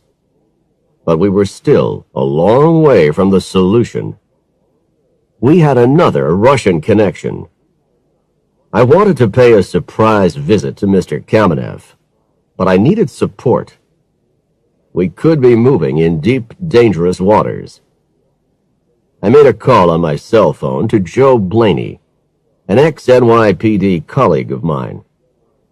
Joe's also an ex-NYPD heavyweight boxing champion. He retired a few years ago, but still looks impressively tough. Tough enough to scare people into cooperating. That's one good reason why he accompanies me on any job where there's an element of risk. Joe, I have some work for you. Are you busy? I asked. I got nothing on, said Joe. Meet me at McSorley's Ale House on East 7th Street at 3 o'clock this afternoon. I'll give you all the details then. Stella and I transferred to an uptown train at Broadway and Lafayette and got off at Astor Place in the middle of the East Village. Joe joined us in the bar just before 3. I gave him a brief outline of the story so far before we left for Kamenev's office. On the stairs up to the office, old wallpaper was peeling off the walls. On the upstairs landing, flattened cigarette butts covered the floor. Elegant, huh? Muttered Joe. As we entered Kamenev's office, the contrast couldn't have been greater. Inside, all was clean, neat, and tastefully decorated. The floors were polished wood. Everywhere was the latest in office technology. In response to our request to speak to Kamenev, the receptionist said a little too automatically, "You don't have an appointment. Sorry, but Mr. Kamenev is busy with a client." There was no sound of conversation coming from his office. Seems awfully quiet in there. Would you tell him Nat Marley wants to speak to him concerning Alexei Romanov? She gave me a sour look and picked up the phone. She spoke briefly to him and then turned to me and said, "Seems that Mr. Kamenev's not so busy after all. You can go in." The guy behind the desk had to be Kamenev, a big man with rosy cheeks, bushy mustache, and a full head of curly hair. You could see his reflection in the polished wood of the large desk. Around the room were various framed photographs of life in the old Russia from the 19th century. "Mr. Kamenev? The name's Nat Marley, licensed private investigator. This is my assistant, Stella Delgado, and my colleague, Joe Blaney. I'll come straight to the point. I'm investigating the recent murder of Alexei Romanov. I believe you may have information concerning who was responsible for the killing." "I don't know anything. Who sent you here?" demanded Kamenev nervously. Kamenev suddenly opened a desk drawer and produced an automatic pistol. He pointed it at me with a trembling hand. Joe was equally quick. His old police special was pointing straight at Kamenev, but his hand was rock steady. "Mr. Kamenev," said Joe smoothly, "it's obvious you're no gunman. Let's use some common sense. I suggest you put that gun down." Kamenev sighed and placed the gun on the desk. Joe moved to the desk and emptied the bullets out of the weapon, then returned it to Kamenev. "Is it true that you sent a warning note to Mr. Romanov?" I asked.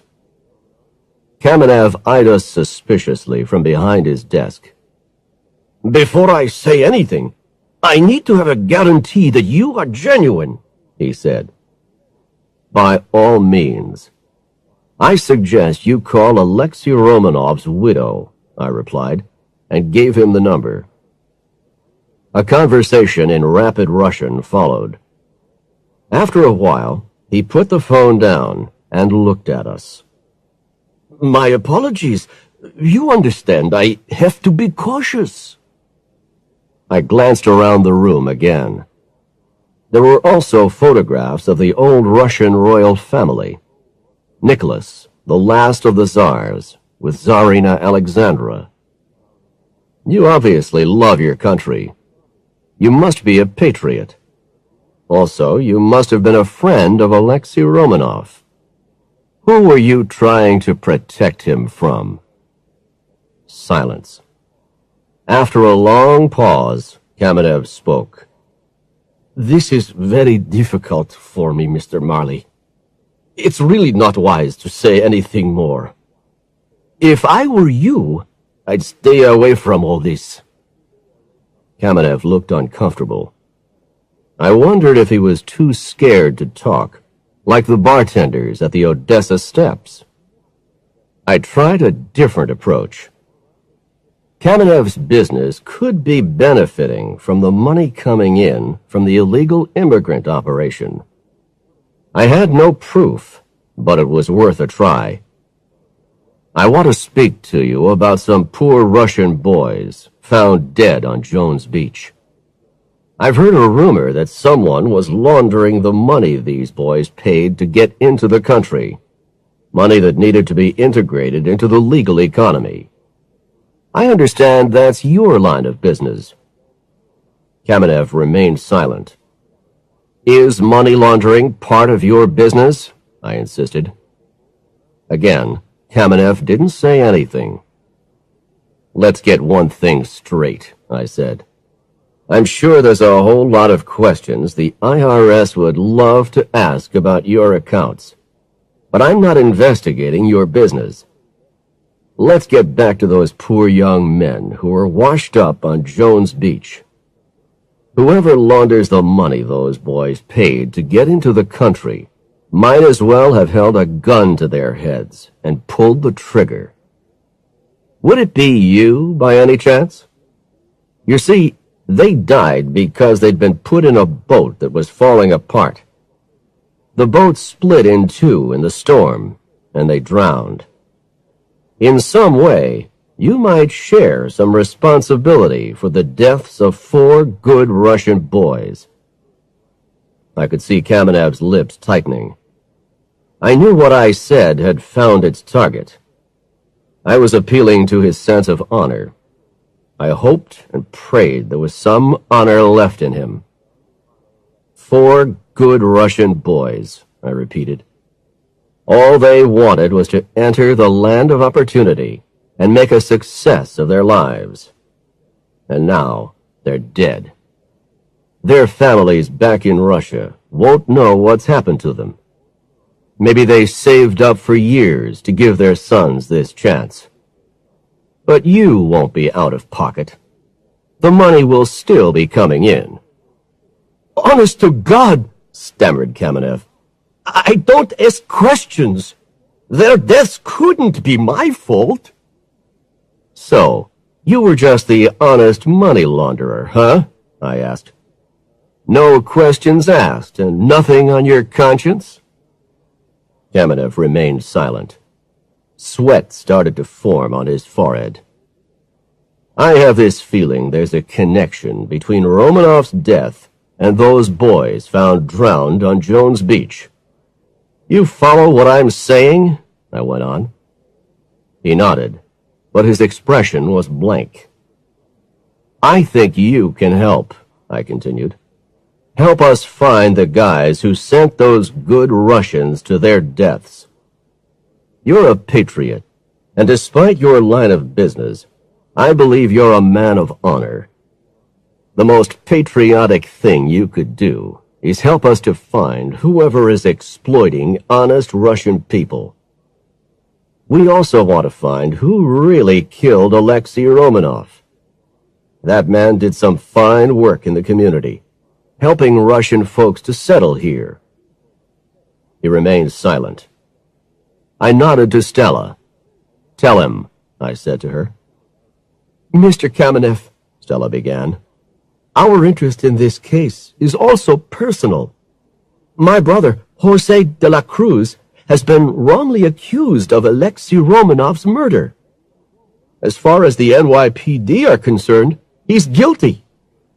We believe he was set up as the fall guy to take the blame. We need someone who knows the Russian community, someone who has the contacts and inside knowledge to help bring the real killers to justice. Kamenev took a deep breath and pushed his hands into his fists. Okay, said Kamenev. I admit that in my work I don't ask too many questions. Cash arrives from anonymous clients. I only know them by a number. But if innocent Russian boys have been killed and I've profited from it...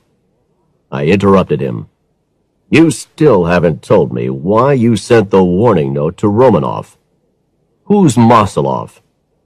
Mosolov runs some sort of operation in Brighton Beach and contacts me from time to time to expect a delivery of cash. We've never met, only exchanged coded emails and faxes. Monday last week, Mosolov emailed me and asked what I knew about Romanov.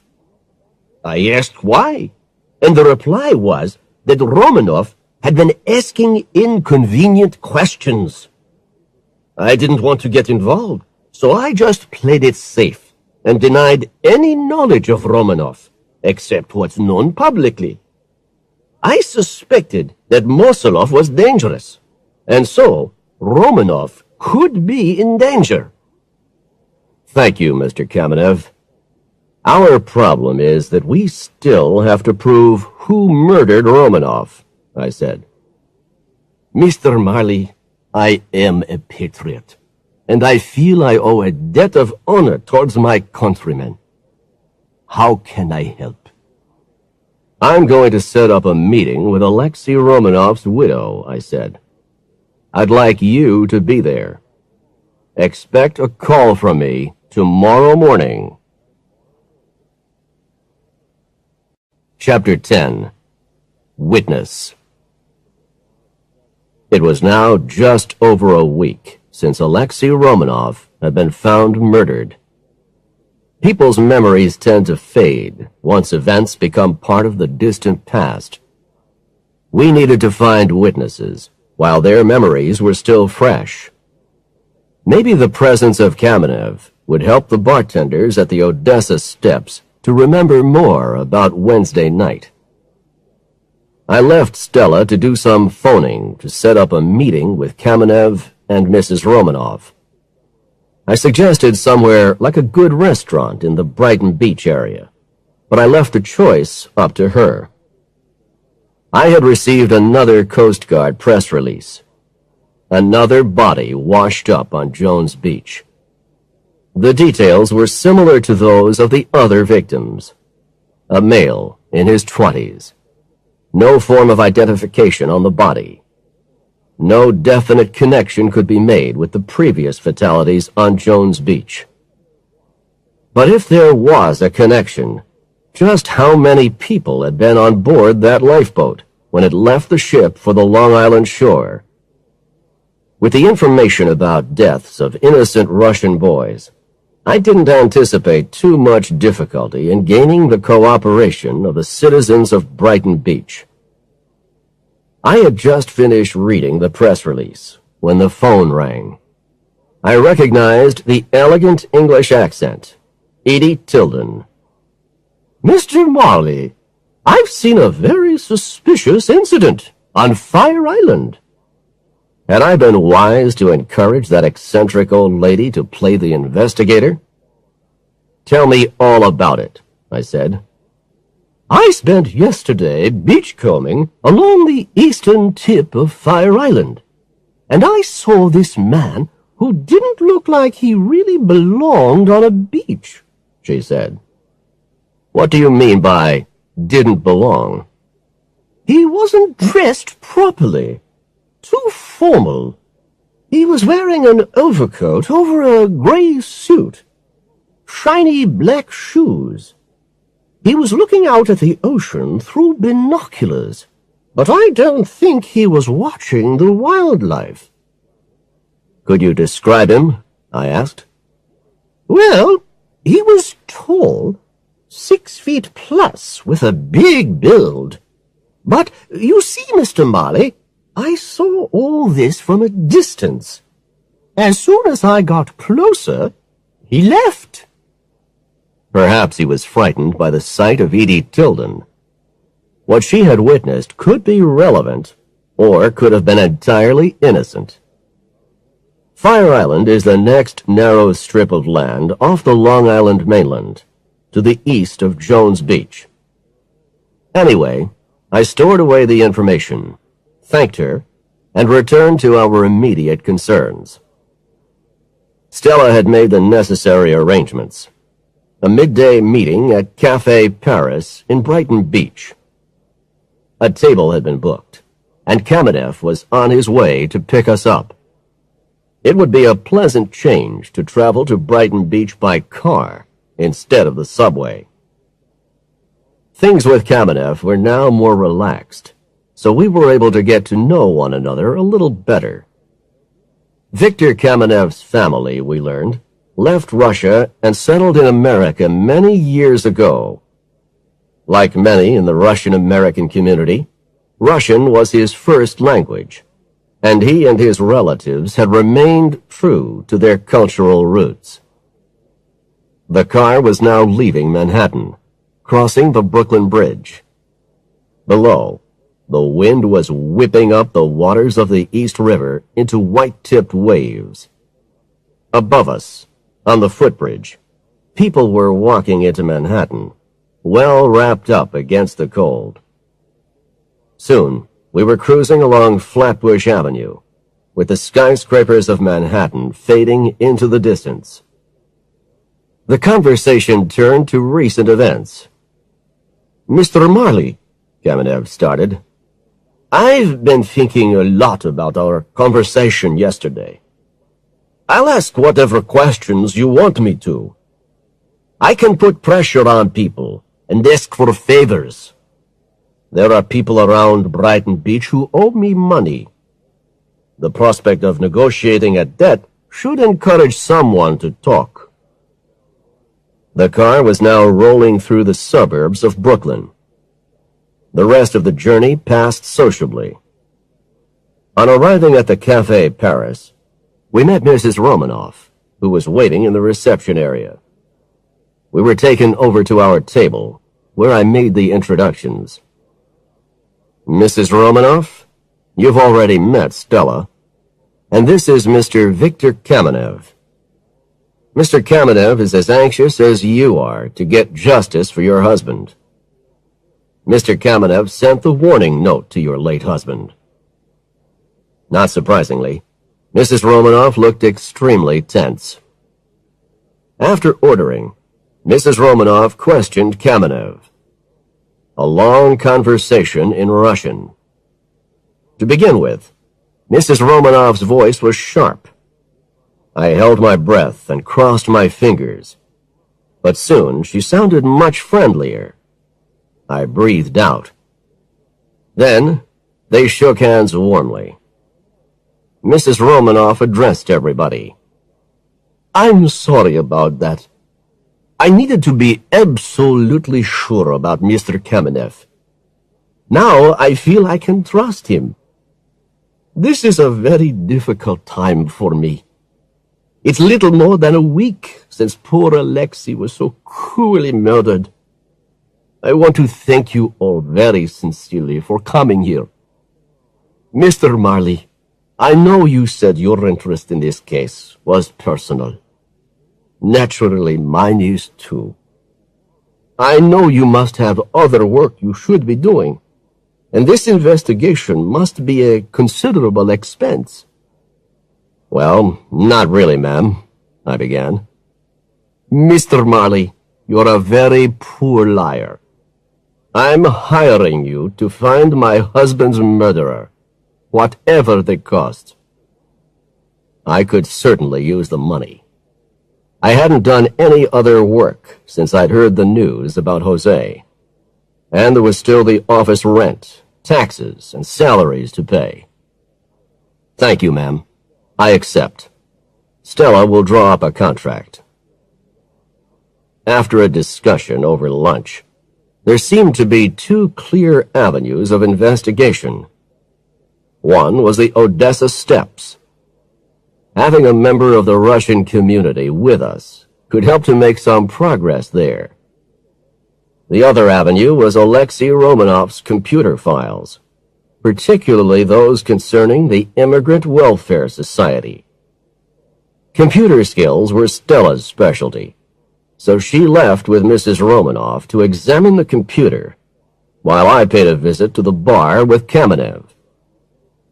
When we arrived, the lunchtime crowd was building up. I took Victor over to the display of sports souvenirs. I showed him the baseball bat Jose had grabbed. The bat was now securely fixed to the wall with metal bands and strong screws. I gave Kamenev all the background information he might need about Jose's night out in Brighton Beach. I recognized the bartender I'd spoken with on my previous visit. He was laughing and joking with the regular customers. His face dropped as soon as he saw me holding up Jose's picture. "Remember me?" I asked. "I was asking you about this guy who'd been drinking here last Wednesday night. His name's Jose, and he's in a lot of trouble. I got the impression you were suffering from a little memory loss. Or maybe you were just confused. I've brought a friend along to help you remember." The bartender stood there silently. Sweat started to form on his forehead. He looked like a frightened animal, nervous and vulnerable. "I didn't see nothing. I swear, I didn't see nothing," he repeated. Meanwhile, a smartly dressed guy, who I took to be the manager, joined the bartender. "What's going on here?" he asked. "I'll have no harassment of my staff." The moment he made eye contact with Kamenev, the manager froze and lowered his head. Victor spoke to him in Russian. It sounded like a heated argument at first, but tempers soon cooled. The manager waved to the bartender, who poured drinks for Kamenev and myself. "Mikhail, the bar manager, has just remembered how much in debt he is to me. I've offered to be flexible about the repayments, provided we get some information. Shall we move into your office, Mikhail?" The bartender told us that Jose had woken up in the bar alone. He was sleepy and confused. He stood up, reached out an arm, grabbed the baseball bat, fell over, and just lay there. The regular customers at the bar were very offended. Who was this guy damaging the sacred bat? Before anyone could lay a hand on him, someone else had got involved and protected Jose from the furious regulars. This guy had taken pity on him and said he'd help get him home. I was getting very interested indeed. There were a whole lot of questions I needed to ask via Kamenev's interpreting. "The guy who helped Jose. Name?" I asked. The bartender paused and looked fearfully toward his boss, who nodded his permission. "He's called Nick Zernov. If you know what's good for you, you'll stay clear of him. He's a real bad guy." That explained why he had the power to protect Jose from an angry crowd. Zernov had seen the opportunity to use Jose as the fall guy, to make Jose appear guilty for a murder. "Give me a full description of Zernov, will you?" I asked. "Tall, over 6 feet, and muscular. Black hair, cut really short. Thick black eyebrows. His nose looks like someone broke it. Likes to wear expensive suits, shiny material. I experienced that thrill you get when you realize some parts of the puzzle might at last be fitting together. I recalled Edie Tilden's description of the guy she'd seen on Fire Island. I had to remind myself not to get overexcited. We still had nothing concrete yet. I continued with the questioning. How drunk was Jose? Could he stand up? He was a bit unsteady after Zernov picked him up, but otherwise okay. He had a few more drinks, and then Zernov took him outside. That's all I know, the bartender said. You know, this guy Jose is facing a murder charge. They think he killed Alexei Romanov. Jose was just a harmless drunk. I don't believe he is the killer, I said. The name Romanov meant something to the bartender. His face brightened. Mr. Romanov helped me and my family. Such a good man. I had a final question. Would you be prepared to tell the police what you've just told us? Another discussion in Russian between Kamenev and the bartender. The bartender frowned and shook his head. Then he said something, almost in a whisper. Before I got the translation, I knew it meant no. The bartender was clearly terrified. Chapter 11. Progress. It was time to see how Stella had been doing at the Romanov house with the computer files. As Kamenev's car rolled along Shore Boulevard, I was thinking about the case. I told Kamenev my theory. Victor, I think we have enough new information to encourage the police to follow a new line of investigation. We now know that Jose left the bar with a guy who has local criminal connections. Zernov doesn't sound like the type of guy who'd rescue someone from a beating purely out of warm, sympathetic feelings toward his fellow men. So my theory is that Zernov saw an opportunity to use Jose as the fall guy. But what about all the evidence against your client? The forensics? And the murder weapon? Asked Kamenev. It'd be quite easy for Zernov to kill Romanov, I explained. Then, for him to wipe the gun clean, grip Jose's hand around it, leaving his fingerprints on the gun. Even easier to do if Jose was already unconscious. Back at the house, Stella had found something.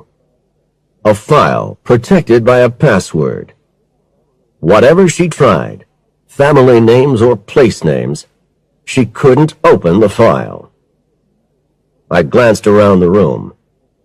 There were a number of photographs of old Russia. Opposite the desk was a picture of a wide avenue in a major city. Mrs. Romanov noticed me studying the picture. Poor Alexei loved that street scene, she said. It's the Nevsky Prospect in Old St. Petersburg. That's an idea. Why don't you try typing in Nevsky Prospect? Could you spell that out for me? Asked Stella. Again, the computer denied us access. Stella keyed in the words individually, but still no success. Mrs. Romanov had another suggestion. That street is named after the Russian national hero, Alexander Nevsky. Try his name, suggested Mrs. Romanov. Stella keyed in the words. This time, the protected file opened. There were lists of dates going back over the past 2 years at regular intervals. Next to some of the dates were Russian names, sometimes with local addresses. By some of the names, there was a capital M with a question mark. The most recent date was last Friday. There were also a couple of future dates, with an M question mark next to them. The first of these was Saturday, March 16th. "What do you make of that?" asked Stella. "Well, M could stand for Mosolov," said Kamenev. "Okay. If we assume that Zernov works for Mosolov," I said, "and if we can find out what sort of operation Mosolov is running, then things should fall into place." Mrs. Romanoff had been examining the names and dates in the computer file. "Mr. Marley, I know some of these names. Some of them are people who Alexei helped through the Immigrant Welfare Society. This one here, Boris Chernov. I know he entered the country illegally. Could Mosolov be smuggling in Russian immigrants? Could these be the dates when they were brought in?" "It's possible, but we'd still need more proof," I answered. "I'd like to talk to Chernov, but it would be helpful if you would accompany me, Mrs. Romanoff, so there's someone he knows and trusts. But that will have to wait until tomorrow. It's time I had another talk with Captain Oldenburg. Stella, would you print me out a couple of hard copies of that file?" We said our goodbyes to Mrs. Romanoff and left with Kamenev in his car. Kamenev dropped us off at Police Plaza in Manhattan. A sergeant led us to Oldenburg's office. Oldenburg was sitting with his feet up on the desk and didn't bother to remove them when we entered. "Please don't stand up just for us, Oldenburg," I said. "What makes you think I would?" growled the captain. "I don't suppose you want some coffee." "Thanks for the hospitality, but if it's NYPD coffee, we'll do without it." "Sensible decision. Now, what can I do for you, Marley?" he asked, at last removing his feet from the desk. There was the usual expression on the captain's face, which seemed to say that life and work were an annoyance, and I wasn't making things any better. It was time to get him interested. "The Odessa Steps, Brighton Beach," I began. "You remember I told you that Jose pulled that baseball bat off the wall and then got out of that bar unharmed? Well, the reason was that he had a protector." "Go on, Marley. You're beginning to interest me," said Oldenburg. "I also got a witness, but I doubt whether he'd give a statement to the police. A bartender saw Jose leave the bar with a big, smartly dressed guy. We have a name, Nick Zernov. He's part of a local gang." "How do you spell that?" asked the captain. There was a rare burst of energy from Oldenburg as he swung around in his chair to the computer and typed in the name. A list of names came up on the screen, including a Nikolai Zernov. "He's known as Nick, so this Nikolai could be the guy," I suggested. Oldenburg opened the file. The photo matched the bartender's description. Zernov had a long criminal record. Like the bartender in the Odessa Steps had said, he was a guy to avoid. He'd been charged with murder, but found not guilty, and had served a 4-year prison sentence for robbery.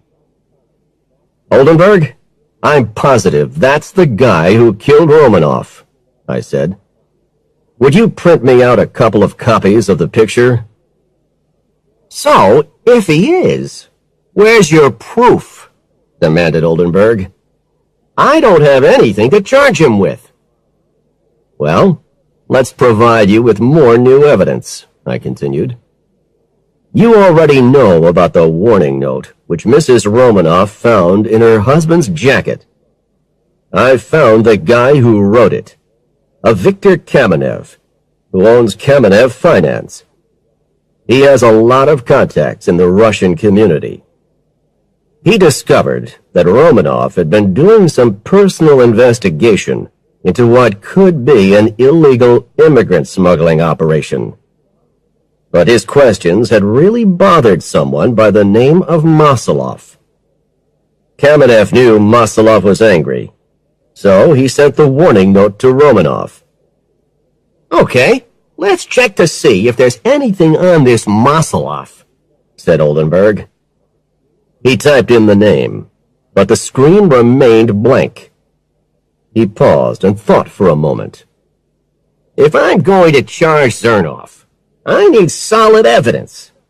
We have nothing on him, except for the fact he left the Odessa steppes with Dela Cruz.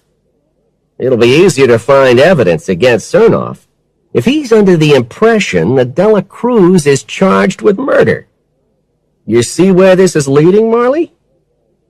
"You mean the official NYPD line is that Jose is the killer, case closed. The unofficial line is that the investigation quietly continues," I suggested. "You got it," said Oldenburg. "I'll have a police surveillance team watch Zernov's movements without being seen." Suddenly, Stella's cell phone rang. She rushed out into the hallway to answer it. There was a scream of joy, followed by rapid Spanish conversation. She rushed back into the room with tears in her eyes and grinning broadly. "Nat, that was Mom! Jose's going to be all right. He regained consciousness this afternoon, and he's been talking to her. The doctors think the operation was a success." "That's great news, Stella. Now, if you'll excuse us, Oldenburg, we need to get over to the hospital." "Okay, Marley," said Oldenburg. "I'll call the guard and tell him to expect you." The rush hour traffic was crawling through Manhattan.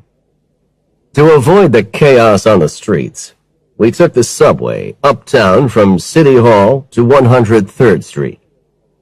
From there, it was only a few blocks' walk to the hospital. Stella ran on ahead. I finally reached Jose's room, and through the window saw Stella sitting beside the bed, smiling at Jose. I knocked softly on the door. Stella came out into the hall. "Nat," said Stella. "Strict orders from the nurse. Don't get Jose overexcited. He can talk, but it's all a big effort. He just needs plenty of rest. We've only been allowed 10 minutes. Jose recognized me as I walked in. "Nat, thanks for what you did on the roof. It's all a bit vague, but I'm told you saved my life." "Don't worry," I replied. "Everything's okay now." "What do you mean, okay?" he asked, trying to sit up in bed. "I'm facing a murder charge." "Come on, Jose. Just lie down and try to relax," said Stella. "You've got to rest." She smiled at him and gently stroked his hand. As soon as Jose was calmer, I spoke to him again. "Jose, we've spent the last week investigating. We're turning up new evidence all the time. Just trust us. We're doing everything possible to clear your name. I want you to concentrate on recovering. Be a good patient." "Nat, I can remember something," said Jose. "When I woke up in the bar, Miguel and Carlos weren't around. I stood up, but lost my balance. I reached out and grabbed the first thing I saw to stop myself from falling. It came off in my hand. Then there I was, lying on the floor, with all these angry guys looking at me. I can't remember what happened after that. Thanks, Jose, I said. It was time to leave Jose to rest. I succeeded in persuading Stella to go home. Before going back to Queens, I thought I should stop by at East 43rd Street to check if there had been any messages. An email had arrived from Commander Lockhart of the U.S. Coast Guard. It read, "Dear Mr. Marley, please contact me as soon as possible. We have some new evidence here that may be connected with the wrecked lifeboat and fatalities at Jones Beach. It's a Russian fishing boat, which was wrecked on Jones Beach last night. I'd like to show it to you. Best wishes, Jim Lockhart, Commander, U.S. Coast Guard Group, Mauritius." I was very interested indeed. I called Lockhart immediately to confirm that I would be there in the morning. Enough investigating for one day. It was time to go home. Chapter 12. Wreck on Jones Beach. After the recent storms, the weather was now calmer, with the prospect of spring in the air. I'd called Stella to tell her I was on my way to Jones Beach to inspect the fishing boat that Lockhart had told me about. Stella's instructions were for her to set up a meeting with Mrs. Romanoff that afternoon. Lockhart had arranged to meet me at Babylon Station on the Long Island Railroad, then to take me across the bay to the eastern end of Jones Beach to the site of the wreck. It was an ancient-looking, rusty boat. The force of the storm had driven it sideways onto the beach above the normal high tide mark. It lay there on the sand and stones, leaning at a slight angle. Barriers had been set up around the boat. A Coast Guard officer stood by a ladder leading up to the deck. On board, Lockhart gave me the full story of what had happened. The previous day, in the early evening, the boat had been reported to the Coast Guard by a local fishing boat as a potential danger to shipping. Its engine had failed, and it was drifting helplessly off Jones Beach. No emergency signals had been received. The crew of the local boat had tried to assist, but the offer of help was rejected. "Have a good look around," said Lockhart. "Tell me what you think." I'm no sailor, but I wouldn't have felt confident out in the ocean in that boat. It had been some time since anybody had gone fishing in this floating wreck. I stuck my head into a cabin. On a table lay U.S. Navy charts for the South Long Island coast and New York Harbor. "See those charts?" said Lockhart. "They're all up to date." "What about the crew?" I asked. All 4 crew members were captured. The boat was kept under observation by a helicopter from the Cape Cod Air Station. As you know, there's easy road access to Jones Beach, so we picked them up as soon as the boat was wrecked. They were carrying Russian identification. They claim they don't understand a word of English, so we've arranged for an interpreter. Whether we get anything out of them is another matter. They've been taken to the Coast Guard 1st District headquarters. Lockhart led me down below deck. There were a series of cabins fitted with beds with cheap nylon sleeping bags. There were signs of recent occupation. The air smelled of stale tobacco. On the floor lay Russian magazines, playing cards, smashed plates and cups, and the remains of a meal. According to my calculations, there's accommodation down here for 15 people plus crew, said Lockhart. This could be the boat that those poor Russian boys were in, but I can't prove anything. 5 bodies so far. So if they had been shipped here on this boat, there are potentially more fatalities? I asked. Yes. It's unlikely there would have been any survivors from the lifeboat, said Lockhart.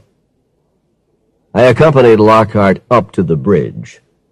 Inside, it was full of sophisticated equipment. The boat may look like a wreck, but they've installed the latest satellite navigation system, explained Lockhart. Look at this little device. It gives you your exact position wherever you are. My theory is the appearance of this boat is a deliberate disguise. From a distance, it looks like any other fishing boat, a perfect cover for smuggling in illegal immigrants. No ship's log, though, so we have no record of the boat's movements. If you come outside, there's one last thing to show you. Lockhart took me outside. Look, he said. The lifeboat's missing. But I can't prove yet that the lifeboat wrecked on the beach came from this boat. So, if you have this boat, does that mean it's the end of the smuggling operation? I asked. We can't tell, he replied. It wouldn't surprise me if they had several boats operating. Also, we have no idea how many smuggling operations are active at one time. We're going to double Coast Guard patrols off the South Long Island shore. Back in Lockhart's car, I showed him the document from Romanoff's computer file. Take a look at these dates, I said. Are there any connections with incidents reported to the Coast Guard or that the Coast Guard has been involved with? After examining the list of dates carefully, Lockhart said, Yes, there's a definite pattern here. Some of these dates match up. Where did you get this information? From the computer files of an Alexei Romanoff, who was found brutally murdered last week. I'm reasonably sure he was doing his own investigation of an immigrant smuggling operation. He must have asked too many awkward questions and paid the price. Lockhart pointed to the final date on the list, which was the next day, Saturday, March 16th. This could indicate another delivery of immigrants will arrive tomorrow. I told Lockhart about what Edie Tilden had seen at Fire Island. The big, smartly dressed guy looking out to sea through binoculars. Of course, it could be nothing, I said, but I suspect he was checking out Fire Island as a possible landing point. Lockhart unfolded a map of the Long Island beaches. Let's suppose that a boat is going to be landed on Fire Island. There are lots of beaches, but very limited road access across the bay. Any vehicle would have to return via Jones Beach, from this point at the tip of Fire Island, and then there are only 3 points of access back to Long Island. They'd be caught like rats in a trap. Maybe, but you still wouldn't catch whoever's in charge of the whole operation, I commented. Lockhart thought for a moment, then said, I'll have to contact my superior officer and talk this over. I think the immediate plan of action should be a joint Coast Guard and NYPD operation. Lockhart dropped me off at Babylon Station. I phoned ahead to Stella and arranged to meet her at Café Paris on Brighton Beach Avenue. She had already set up a meeting with Mrs. Romanoff at her home. We had names and addresses of people from Alexei Romanoff's computer file. To make any progress, we would need Mrs. Romanoff with us because of her status in the Russian community. Stella was looking more bright and cheerful. The fact that Jose was at last on the road to recovery must have been a huge relief. Just as we were about to leave the restaurant to see Mrs. Romanoff, there was a call from Kamenev. He'd been doing some research and had discovered a company called Maslov Import and Export. In my experience, a business which describes its function as import and export could mean anything. It was a conveniently vague term that could apply to any number of activities. Was importing immigrants one of them? I'll tell you another thing, said Kamenev. I phoned several times, but just got an answering machine each time. When someone finally answered, they just hung up without saying a word when I asked to speak to Maslov. Good work, Victor. Do you have an address? I asked. The business was located on Brighton Beach Avenue. It would be worth checking out. A guy like Zernoff wouldn't act on his own initiative. He wasn't paid to think. He would obey the boss's orders, and that boss could be the mysterious Maslov. I passed on the information to Captain Oldenburg, and also informed him about my meeting with Lockhart. More leads for the NYPD to follow up. Oldenburg promised to put an NYPD surveillance unit in place to watch the office. At the Romanoff house, I described the Russian fishing boat and its probable function to Mrs. Romanoff. She listened carefully, obviously upset by what she heard. She turned away and held a handkerchief to her eyes for a moment. Then she turned back to me and told me what progress she had made. Mrs. Romanoff had already made contact with one of the people on the list, Boris Chernoff, a young man her husband had helped personally. She had made an appointment with Chernoff, who would come to her house. Chernoff was in his late 20s. He was an immigrant who had been in the USA for almost 12 months. His English was good enough to communicate effectively without the need for an interpreter. He had met Alexei Romanoff and was sincerely grateful for all the assistance he had received from the Immigrant Welfare Society. Mr. Chernoff, does the name Maslov mean anything to you? I asked. He shook his head. I've never heard of it. What about Nick? Nick Zernoff? I asked. I could see an anxious expression as I said the name. Chernoff knew all about him. I can tell you all about Zernoff. 3 years ago, I was living in Minsk, back in the old country. It was a hard life. There were 10 of us living in a little apartment in one of the old Soviet buildings on the outskirts of the city. I'd always dreamed of a new life in the USA, but it was difficult to emigrate legally. There's a limited number of visas available. I heard some gossip around that there were other means of entering the country. What you needed was $3,000. A man called Nick visited regularly, made all the arrangements, and promised that jobs would be waiting for us.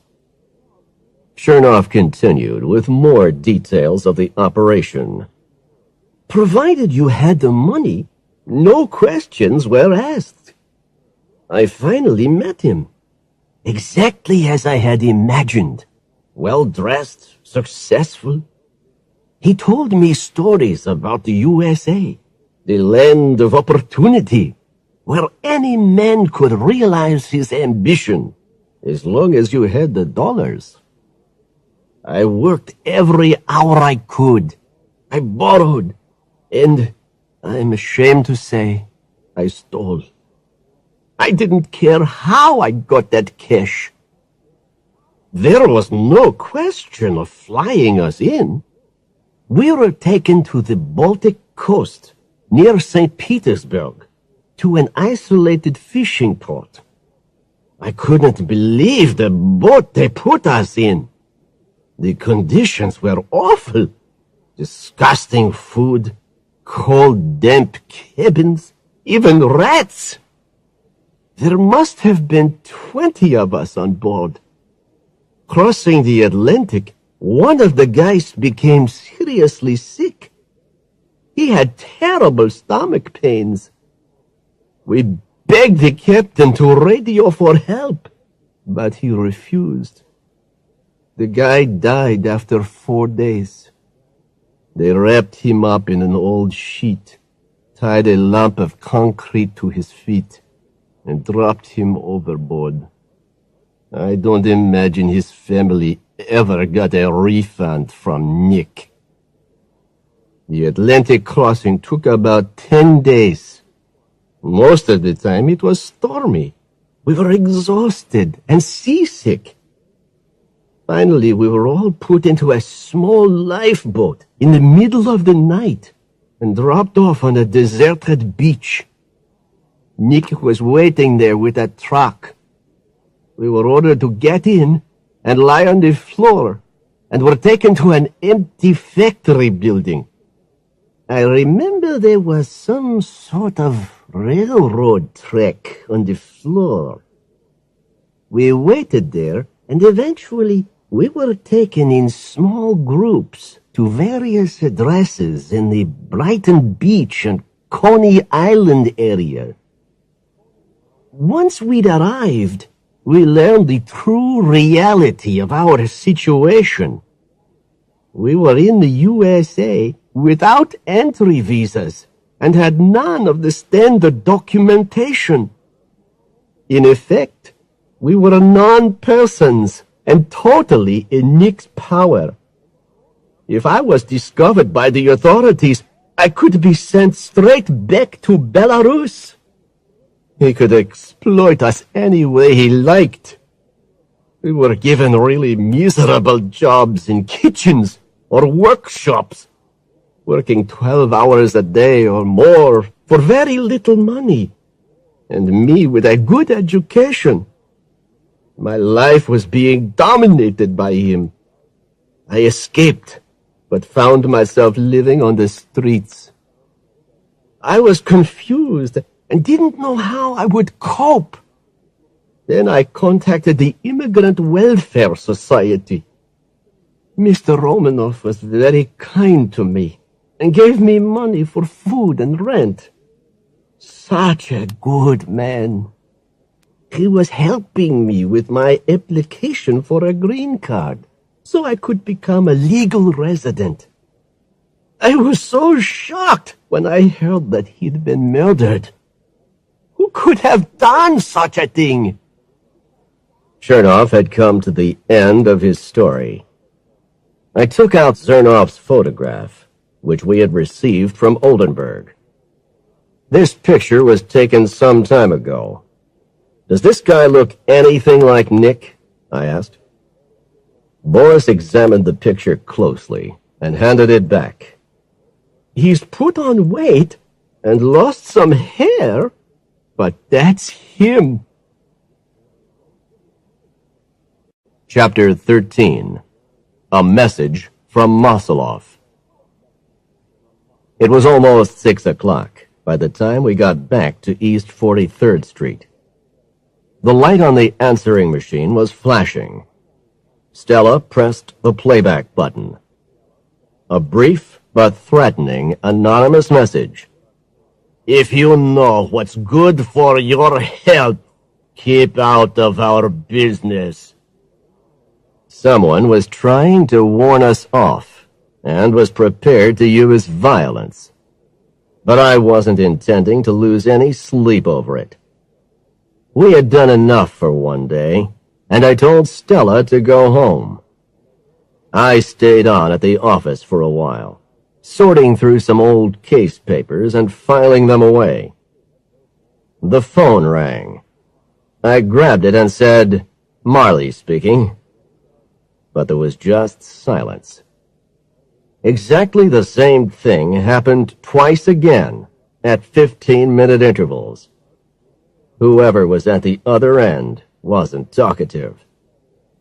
I was starting to get suspicious. We have one of those phones that displays the caller's number. I tried calling the number, but there was no answer. Maybe someone was keeping track of where I was. I put a call through to the Coast Guard to see if Lockhart had anything to report from their patrols off southern Long Island. Nothing as yet. It had been a long day, and the ideal way to finish it off was an appointment with a cold beer at McFadden's bar. Outside, East 43rd Street was practically deserted. Was it my imagination, or was there someone watching me in the shadows of a service entrance across the street? I went over to investigate. Nobody there. Either my eyes were playing tricks on me, or I was turning into a nervous wreck. Definitely time for that beer. I would feel more comfortable where there was noise, bright lights, and company. I ordered a large beer and stayed by the bar for a while, chatting with some of the regular guys from the Daily News. The tiredness was beginning to hit me. Time to go home. But I'd forgotten something. I patted my pockets and realized I'd left the keys to my apartment in the office. Returning along East 43rd Street, I suddenly became aware of a large black limo following me very slowly. I turned around and started walking rapidly in the other direction. As I was passing the car, it stopped, and a door suddenly swung open, blocking my path. I stepped aside to avoid the door, but a large, heavily built guy was already out of the car, standing directly in front of me. I immediately recognized the bushy eyebrows and broken nose. Nick Zernoff. He was easily 6 inches taller than me. The street was completely deserted. If I tried to run, I knew Zernoff, being younger and in better shape, would easily catch me.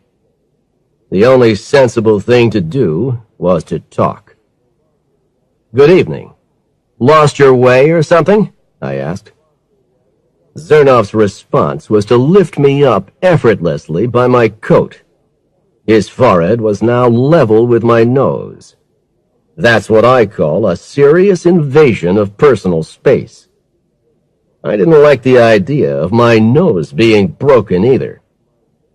"Marley, I have a message from Mosoloff," said Zernoff. "Stop asking questions. Don't stick your big nose in our business. Mosoloff knows you've been watching us and wants you to call your people off. Otherwise, I'll have to break your legs. Is that clear, Marley?" "Couldn't be clearer," I replied.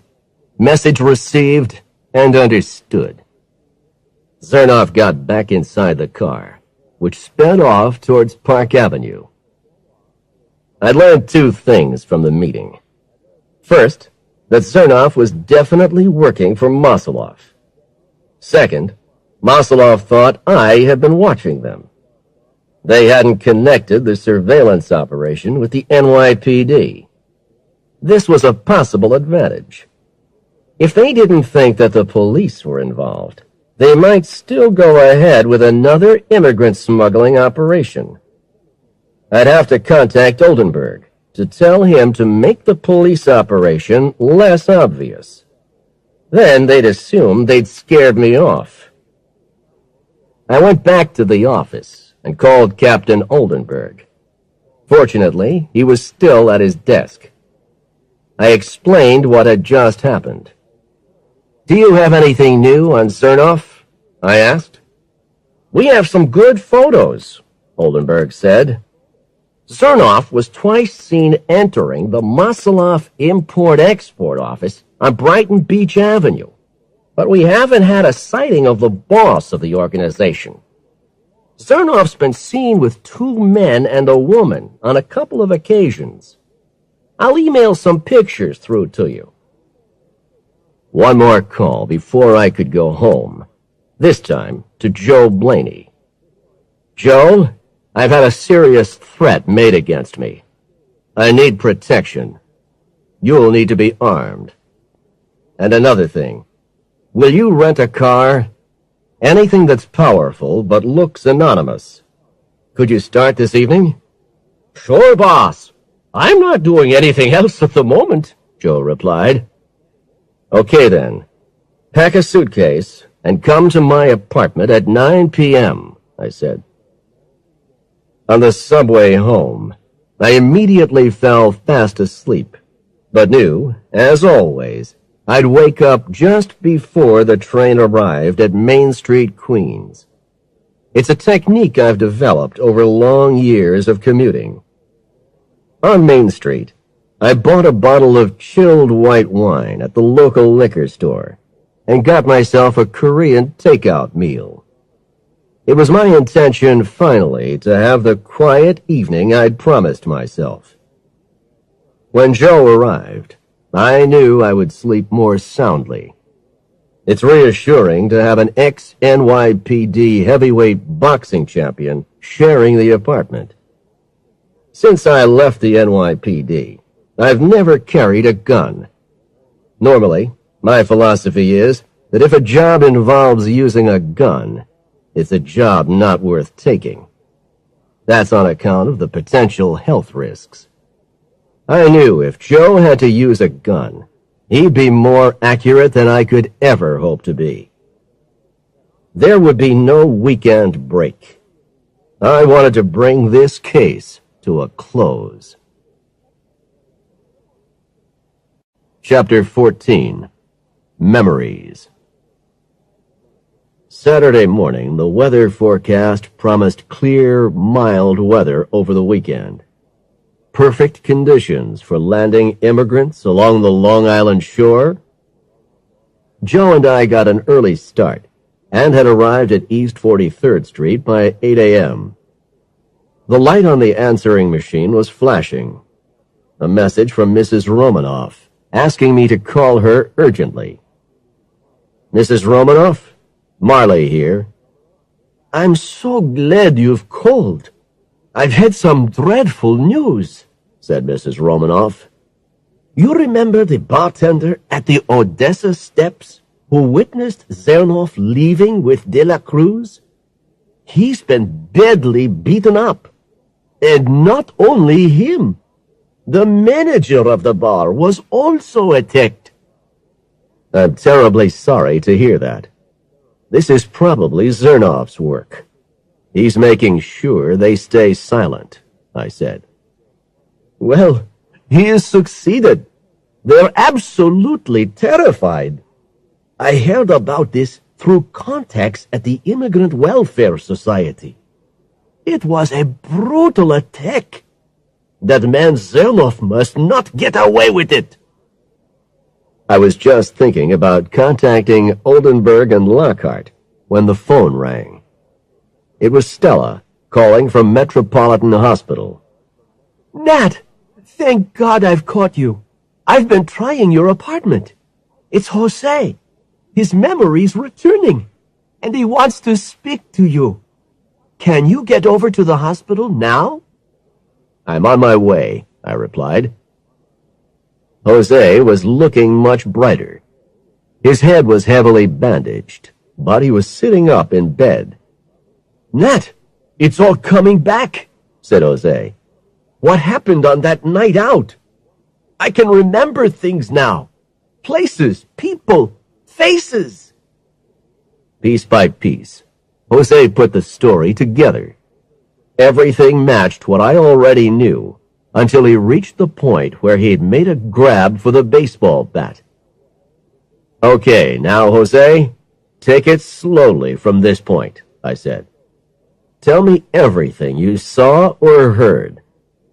I looked up and saw this crowd standing over me. Wow! They were mad as hell at me. I couldn't understand what I'd done. Then I realized it was something to do with the bat. I heard someone shouting, "What the hell are you doing?" I was lying there scared, surrounded by a bunch of real angry guys. Then someone pushed through the crowd and said, "Don't touch him. He's mine. I'll take care of him." What did he look like? I asked. "A big, tough guy, as tall as Joe here," said Jose. "He was wearing a shiny suit, expensive looking. He didn't look pretty. He had a face like a boxer who's lost too many fights." Sounds exactly like our friend Zernoff. Go on, Jose. "He picked me up off the floor. This guy's name, you said it was Zernoff? Well, he was holding my arm behind my back with a tight grip. Then he spoke again to the crowd and repeated, 'I'll take care of him. Got any objections?' Then he bought you a drink? I asked. Yeah, he gave me drink after drink. I felt like I was going to be sick, but I was too scared to refuse. He started asking me all these questions. He wanted to know where I was from and what I was doing in Brighton Beach. Then he said he'd give me a lift home and took me outside.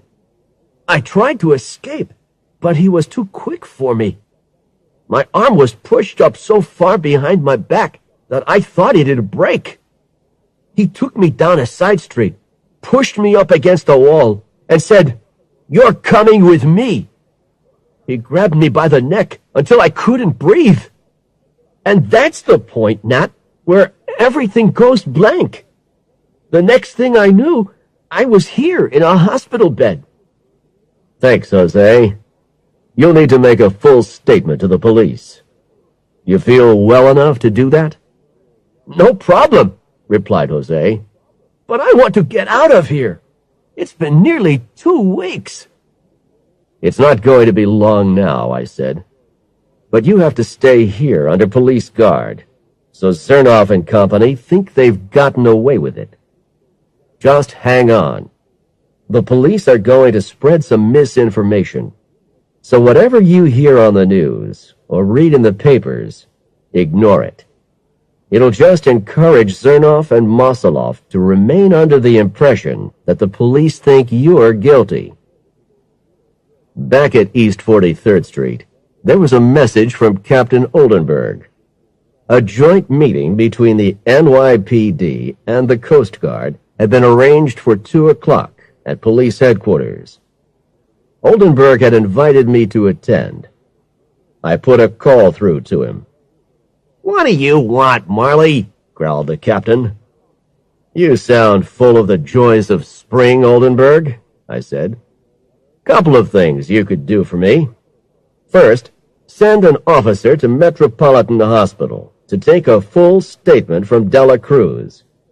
His memory's returning, and it includes a positive ID of a guy matching Zernoff's description." "Sure," said Oldenburg. "Anything else?" "I'd like you to spread a rumor in advance of this afternoon's meeting. Could you arrange to issue a statement to the press to the effect that Dela Cruz will be released from the hospital today and taken to Rikers Island prison before his trial for the murder of Romanoff? I want this distributed to all the local radio and TV stations, and I also want it in the Sunday newspapers. My theory is, the more misinformation you create, the more likely Mosolov is to make a move." "You got it, Marley. I'll have the press office get onto it immediately. And those pictures of Zernoff that I promised you? I'll email them now." Oldenburg was true to his word. Within minutes, the photos arrived. The picture quality wasn't great, but there was enough detail there to make out Zernoff, looking huge and ugly as normal. "What do you think of these?" I asked Joe. "Well, he's been getting around a lot lately, and meeting a lot of people." He pointed to one of the pictures, showing Zernoff opening the limo door for a big man in an expensive suit and dark glasses. "Is that Mosoloff, do you think?" "Could be," I answered. In the next photo, the same man was standing next to a woman with long dark hair. "And who's the woman? Another colleague? Mosoloff's wife?" I said. I looked out the window. As promised on the early weather forecast, it was clear and calm. These conditions would be exactly what Mosoloff needed to bring in the next boatload. A call came through from Lockhart to confirm that he would be present at the afternoon meeting. He also brought me up to date on the latest developments from the Coast Guard end. "One of the captured crew members decided to talk. I'll email a copy of the statement in advance of the meeting. It makes for interesting reading. There's strong evidence that the casualties on Jones Beach and the wreck of the fishing boat are connected." As soon as the email was printed out, I glanced quickly through it until I came to the relevant section. Then I read slowly and carefully. We were carrying 10 Russian immigrants. The captain stopped about a kilometer offshore, and the men were loaded onto the lifeboat. We had complained to the captain about the condition of the lifeboat. The captain ignored the complaints. A signal was received from the shore. Then the lifeboat set off towards the light. When it had covered about half the distance, the weather changed rapidly. A storm blew up. We could see that the boat was in trouble. They couldn't seem to control it. I guess the motor had broken down. Then we lost sight of it. I begged the captain to move in and pick up any survivors. Eventually he agreed, but by the time we reached the area, there was nothing to be seen. We were now in danger of being driven onto the shore ourselves, so we had to leave and head out to sea. It was then that we started to have engine trouble. The captain tried to steer away from the Long Island shore, but the engine was gradually losing power. Day after day, we tried to fix the engine, but nothing worked. Eventually, a combination of wind and currents started to push the ship back towards the coast.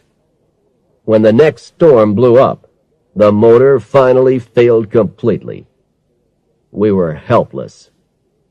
Also, we didn't have a lifeboat to escape in.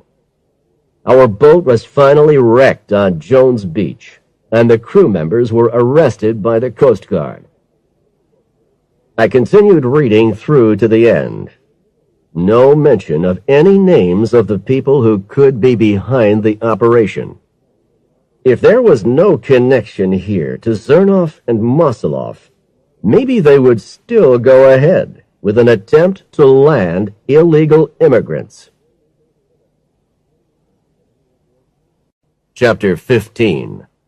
Closing the Net.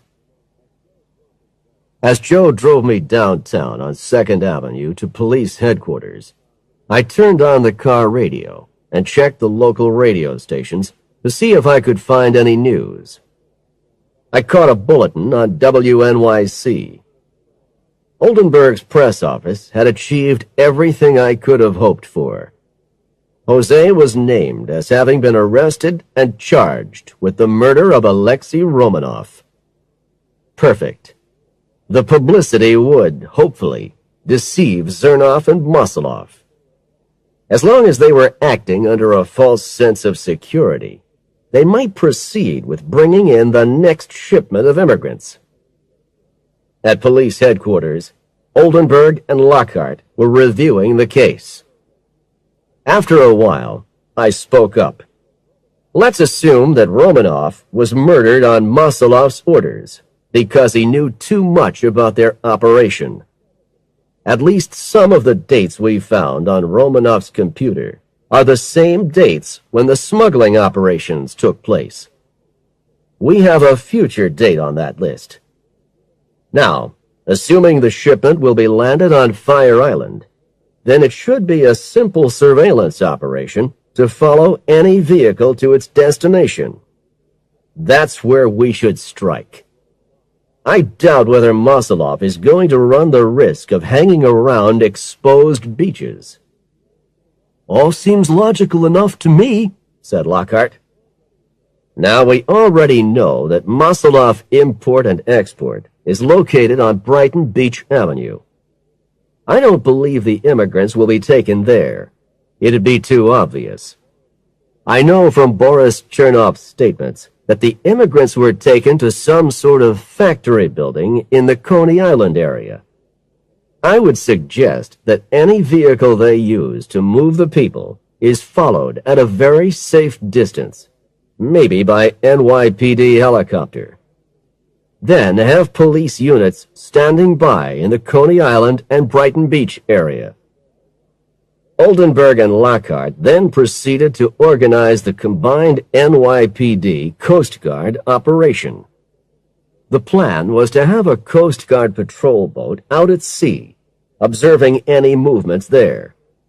Also, a Coast Guard helicopter from Air Station Cape Cod would be on patrol, and Coast Guard officers would be posted along Fire Island at regular intervals. The police part of the operation was to observe all road exit points from the beaches to the mainland and report to the NYPD helicopter, which would then follow the suspicious vehicle. 4 unmarked NYPD cars would be placed along the length of Neptune Avenue, ready to pursue the vehicle to its final destination. I had a special request to make. Oldenburg, I'm not in the habit of asking favors from you, but I want to be in on this operation with my colleague Joe Blaney. You realize that I've provided the NYPD with most of the information in this case so far? Yes, replied Oldenburg. And you know my personal interest in this case. I want to prove, without any doubt, that De La Cruz is innocent. And also, I want to find out who killed Romanoff. I need a confession. That's why we have to be there at the finish. You're both ex-NYPD, so you're well aware of the risks, said Oldenburg bluntly. You have my permission, but don't even think about playing the hero, Marley. Understood? We'll have all units in position by dusk, and I'll keep in regular contact with you by cell phone. Joe and I had little else to do until nightfall. Before leaving for Coney Island, I put a call through to Stella to give her an update. Nat, those news bulletins, exclaimed Stella. They're just awful. What a relief they're not true. I've had calls from just about every relative in the family about the news. I just had to tell them not to worry. Well, if those bulletins have fooled all your family, let's hope they have the same effect on Zernoff and Mosolov, I remarked. Another call to Mrs. Romanoff to inform her of the real purpose of the bulletins and to reassure her that we were making definite progress. I'm reasonably optimistic that your husband's killer will be behind bars by tomorrow, I said. Take care, Mr. Marley, and God be with you, she replied. We headed off in the rental car towards the Brooklyn Bridge. Through the steel network, I could see that the waters of the East River were smooth and calm, with the late afternoon sunshine reflecting off the surface. We passed rapidly through the suburbs of Brooklyn on Ocean Parkway, which eventually brought us onto Surf Avenue, parallel to the ocean front. We had some time to kill, so I asked Joe to continue west along Surf Avenue. The amusement parks, dominated by the huge roller coaster rides, soon came into view. One of those rides, which had terrified and delighted me as a child, was still operating, the Cyclone. I still remember the way the train of little cars would climb up the track to the highest point, then dive and shake down what felt like a series of near-vertical drops. There was another roller coaster ride standing behind locked gates. I examined the curves and slopes. Now I recognized it as the old Thunderbolt, another childhood favorite. Sadly, it was now in a state of total disrepair, with peeling paintwork, rust, and fire damage. The sun was now sinking low, and the western sky was glowing with shades of orange and pink. It was going to be a long night. It was completely dark when I received the first call from Oldenburg. The Coast Guard had been following the movements of ships off the Long Island coast all day. As the light faded, a fishing boat had turned towards the shore and was now heading in the direction of Fire Island.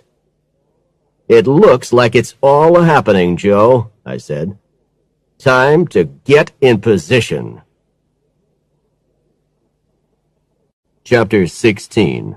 Face to Face. Time seemed to drag as Joe and I sat waiting in the car in a parking lot off Neptune Avenue. Joe had brought a police radio with him, so we could listen in on the action. I didn't want to feel we were missing any of the excitement. Soon after 10 o'clock, we received a report of the first definite sighting from Oldenburg. Coast Guard observers had watched a small boat land a party of 10 men and 4 packages at the eastern end of Fire Island.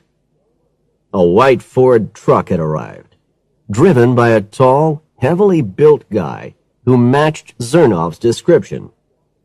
The truck had picked up the men and the packages and had been spotted leaving Fire Island. Later, Oldenburg informed us that the truck was now on Long Island Highway 27, heading toward Freeport. The NYPD helicopter was following its movements at a safe distance. It was around 11 o'clock when we heard that the truck was approaching the Coney Island area. The helicopter pilot was having trouble following the vehicle. An ocean storm was brewing, and a lot of fog was rolling in. Not ideal conditions for surveillance from the air. The pilot now reported that the truck was on the eastern side of JFK Airport, on the Belt Parkway, which circles the coast around Jamaica Bay. Frequent banks of fog continued to make observation from the air a problem. Then we heard a panicky note in the pilot's voice. "Captain Oldenburg, we're losing him." "No, there he is again.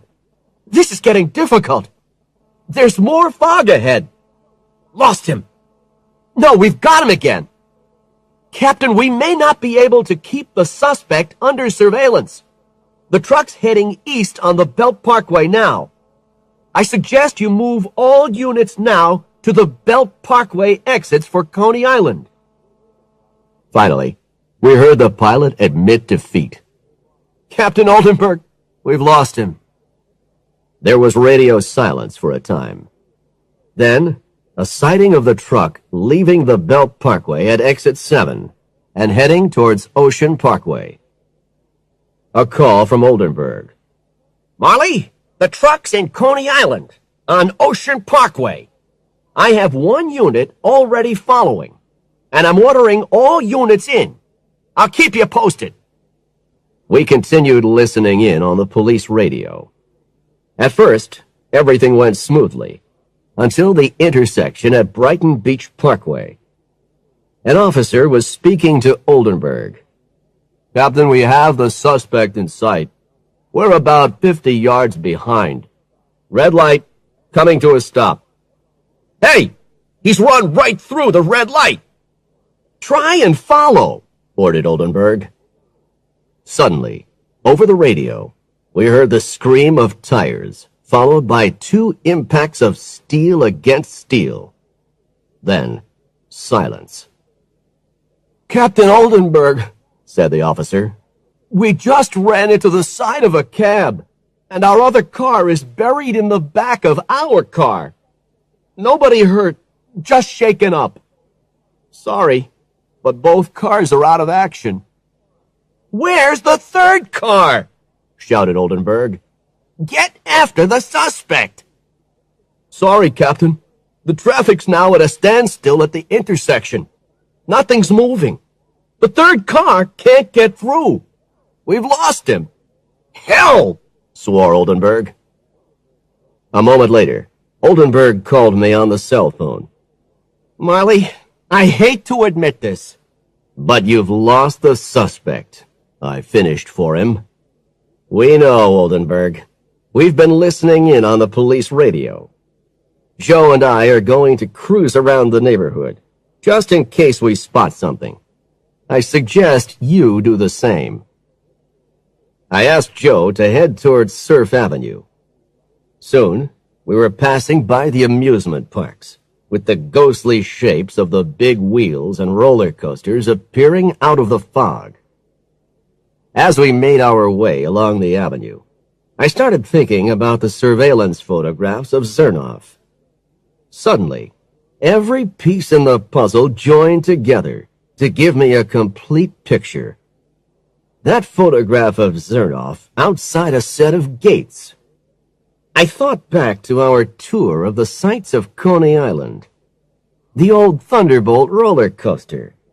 The gates with the peeling paint. Boris Chernoff's statement that they were taken to some sort of factory building with a railroad track on the floor. I knew then where they had to be. Joe, the old Thunderbolt roller coaster, and step on it. The car sped towards West 16th Street, off Surf Avenue. As we approached the roller coaster, the ruined structure gradually came into focus through the fog. I told Joe to kill the headlights as we neared the gates. All was quiet, and the street was deserted.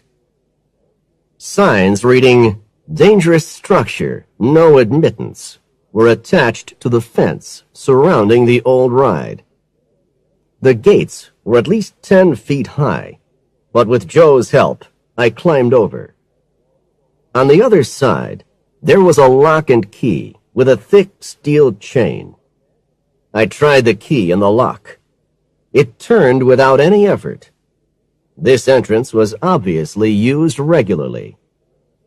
I opened the gates to let Joe through. We looked around us. Now there was sufficient moonlight to provide better visibility. About 75 yards away, I spotted a white Ford truck and a limo parked alongside a one-story building in the shadows of the roller coaster structure. No lights could be seen. A door opened.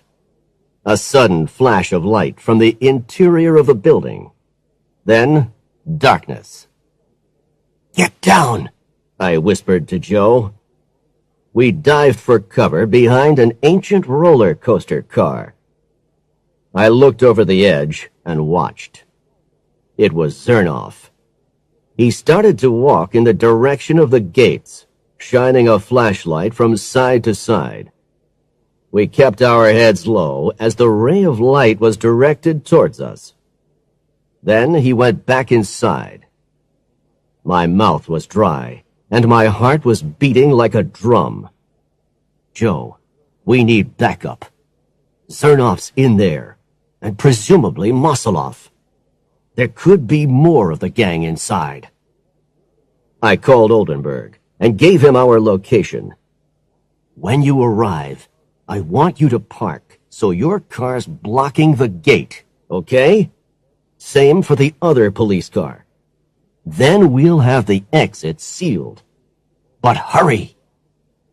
Oldenburg made rapid time. 2 minutes later, we heard the deep hum of the engine. Oldenburg and his sergeant slipped inside the gates. "Over here," I whispered to Oldenburg. "Where's the other car?" I demanded.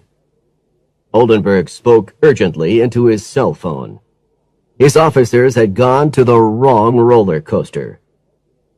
Oldenburg considered the situation for a moment, then announced, "We're going in. All the evidence should be there. Any delay could mean we lose the key players.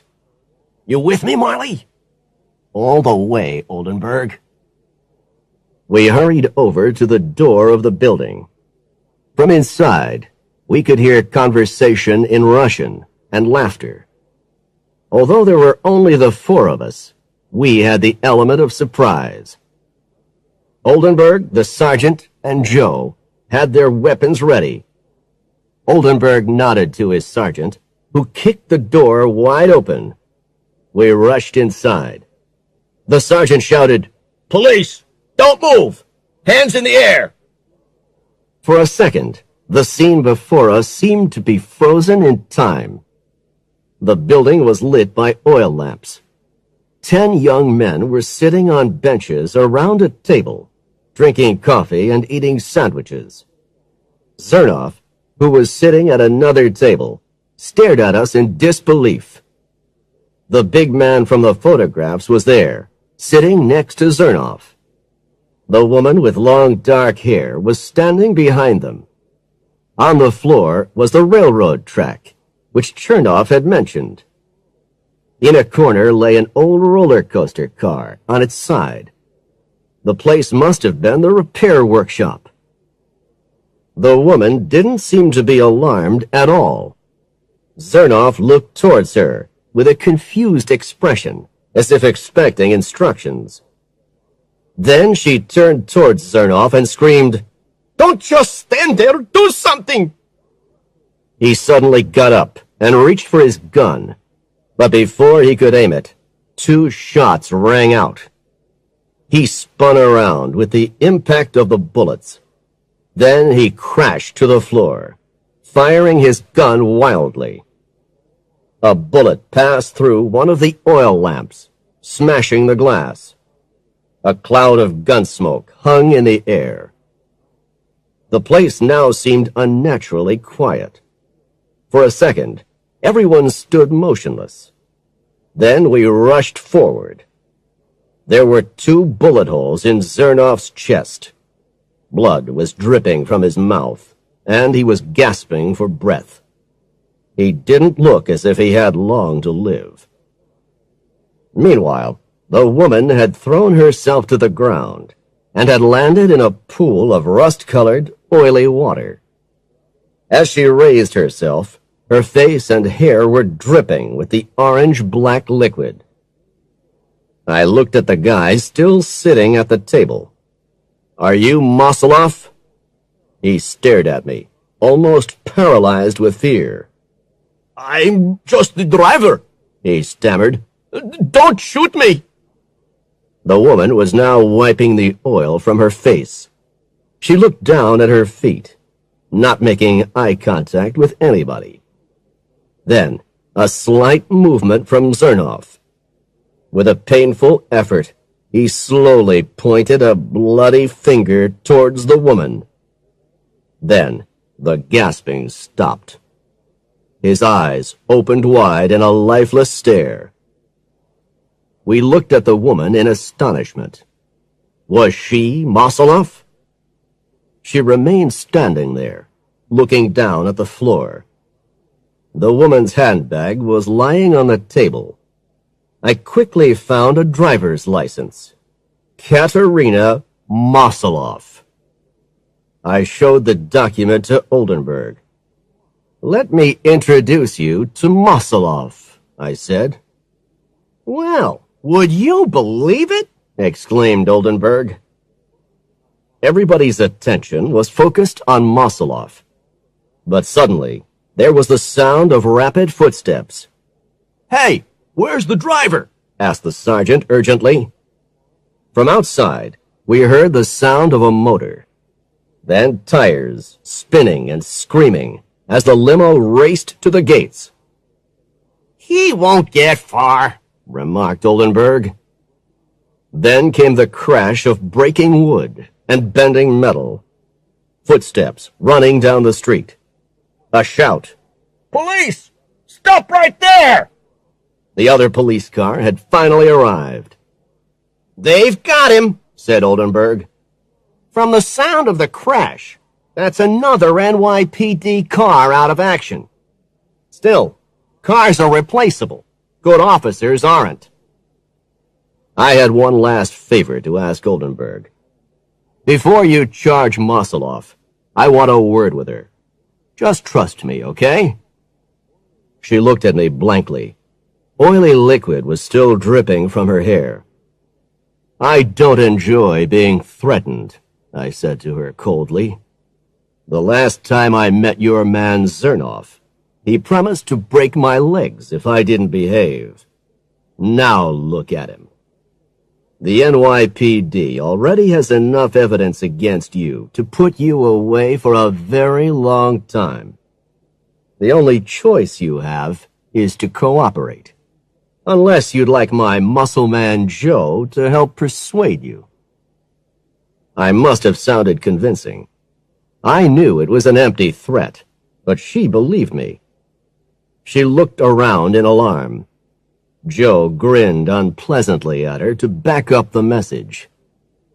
"So, tell me, did you have Romanoff murdered?" I asked. All right, I admit it. I ordered Romanoff's death, she said in a low, tired voice. He knew too much and had been asking too many questions about my operation. Nick was carrying out my orders, but the fool made everything too complicated. I told him to make it look like a simple carjacking. Nothing fancy. Then he found that stupid drunk in the Odessa steps. I don't know who was more stupid, Nick or the drunk. Not that it matters anymore. I had the confession I wanted. Case closed. Oldenburg, did you catch all that? I asked. "Everything, Marley. And I didn't hear you making any threats. May I congratulate you?" That was a compliment indeed, coming from the captain. "Thanks. She's all yours now. Will you arrange the immediate release of Dela Cruz? He'll need a statement to the effect that he was wrongfully arrested and charged, and, of course, an official apology from the NYPD. His lawyer will also be asking for financial compensation for wrongful arrest." "You got it," replied Oldenburg. My hands started to tremble violently. I knew that old familiar reaction to shock. I felt a wave of exhaustion going through my body. But there were still two more things I had to do. First, a call to Mrs. Romanoff. "Mrs. Romanoff, I know who murdered your husband. Nick Zernoff, acting under the orders of a Katerina Mosoloff, the woman behind the immigrant smuggling. Zernoff is now dead, and Mosoloff is under arrest. You'll get a full report on Monday." Thank God you're safe, said Mrs. Romanoff. I can't thank you enough. And a call to Stella. "It's Nat. We have all the proof. Jose is going to be a free man. We've cleared his name." Oh, Nat, I'm so relieved. I don't know what to say. It's like a huge weight's been lifted from me.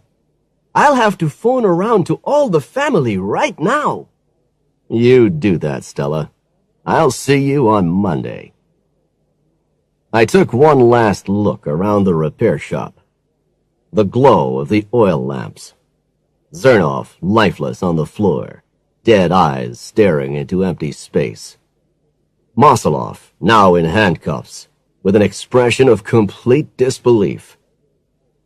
The illegal immigrants were still sitting at the table, looking around in shocked silence. What an introduction to the USA, the land of opportunity. Time to get back to some of that predictable routine work, like divorce, bad debts, and missing persons. It was safe and dull, paid the bills, and didn't involve being shot at. Come on, Joe. That's quite enough excitement for one night. Let's go home.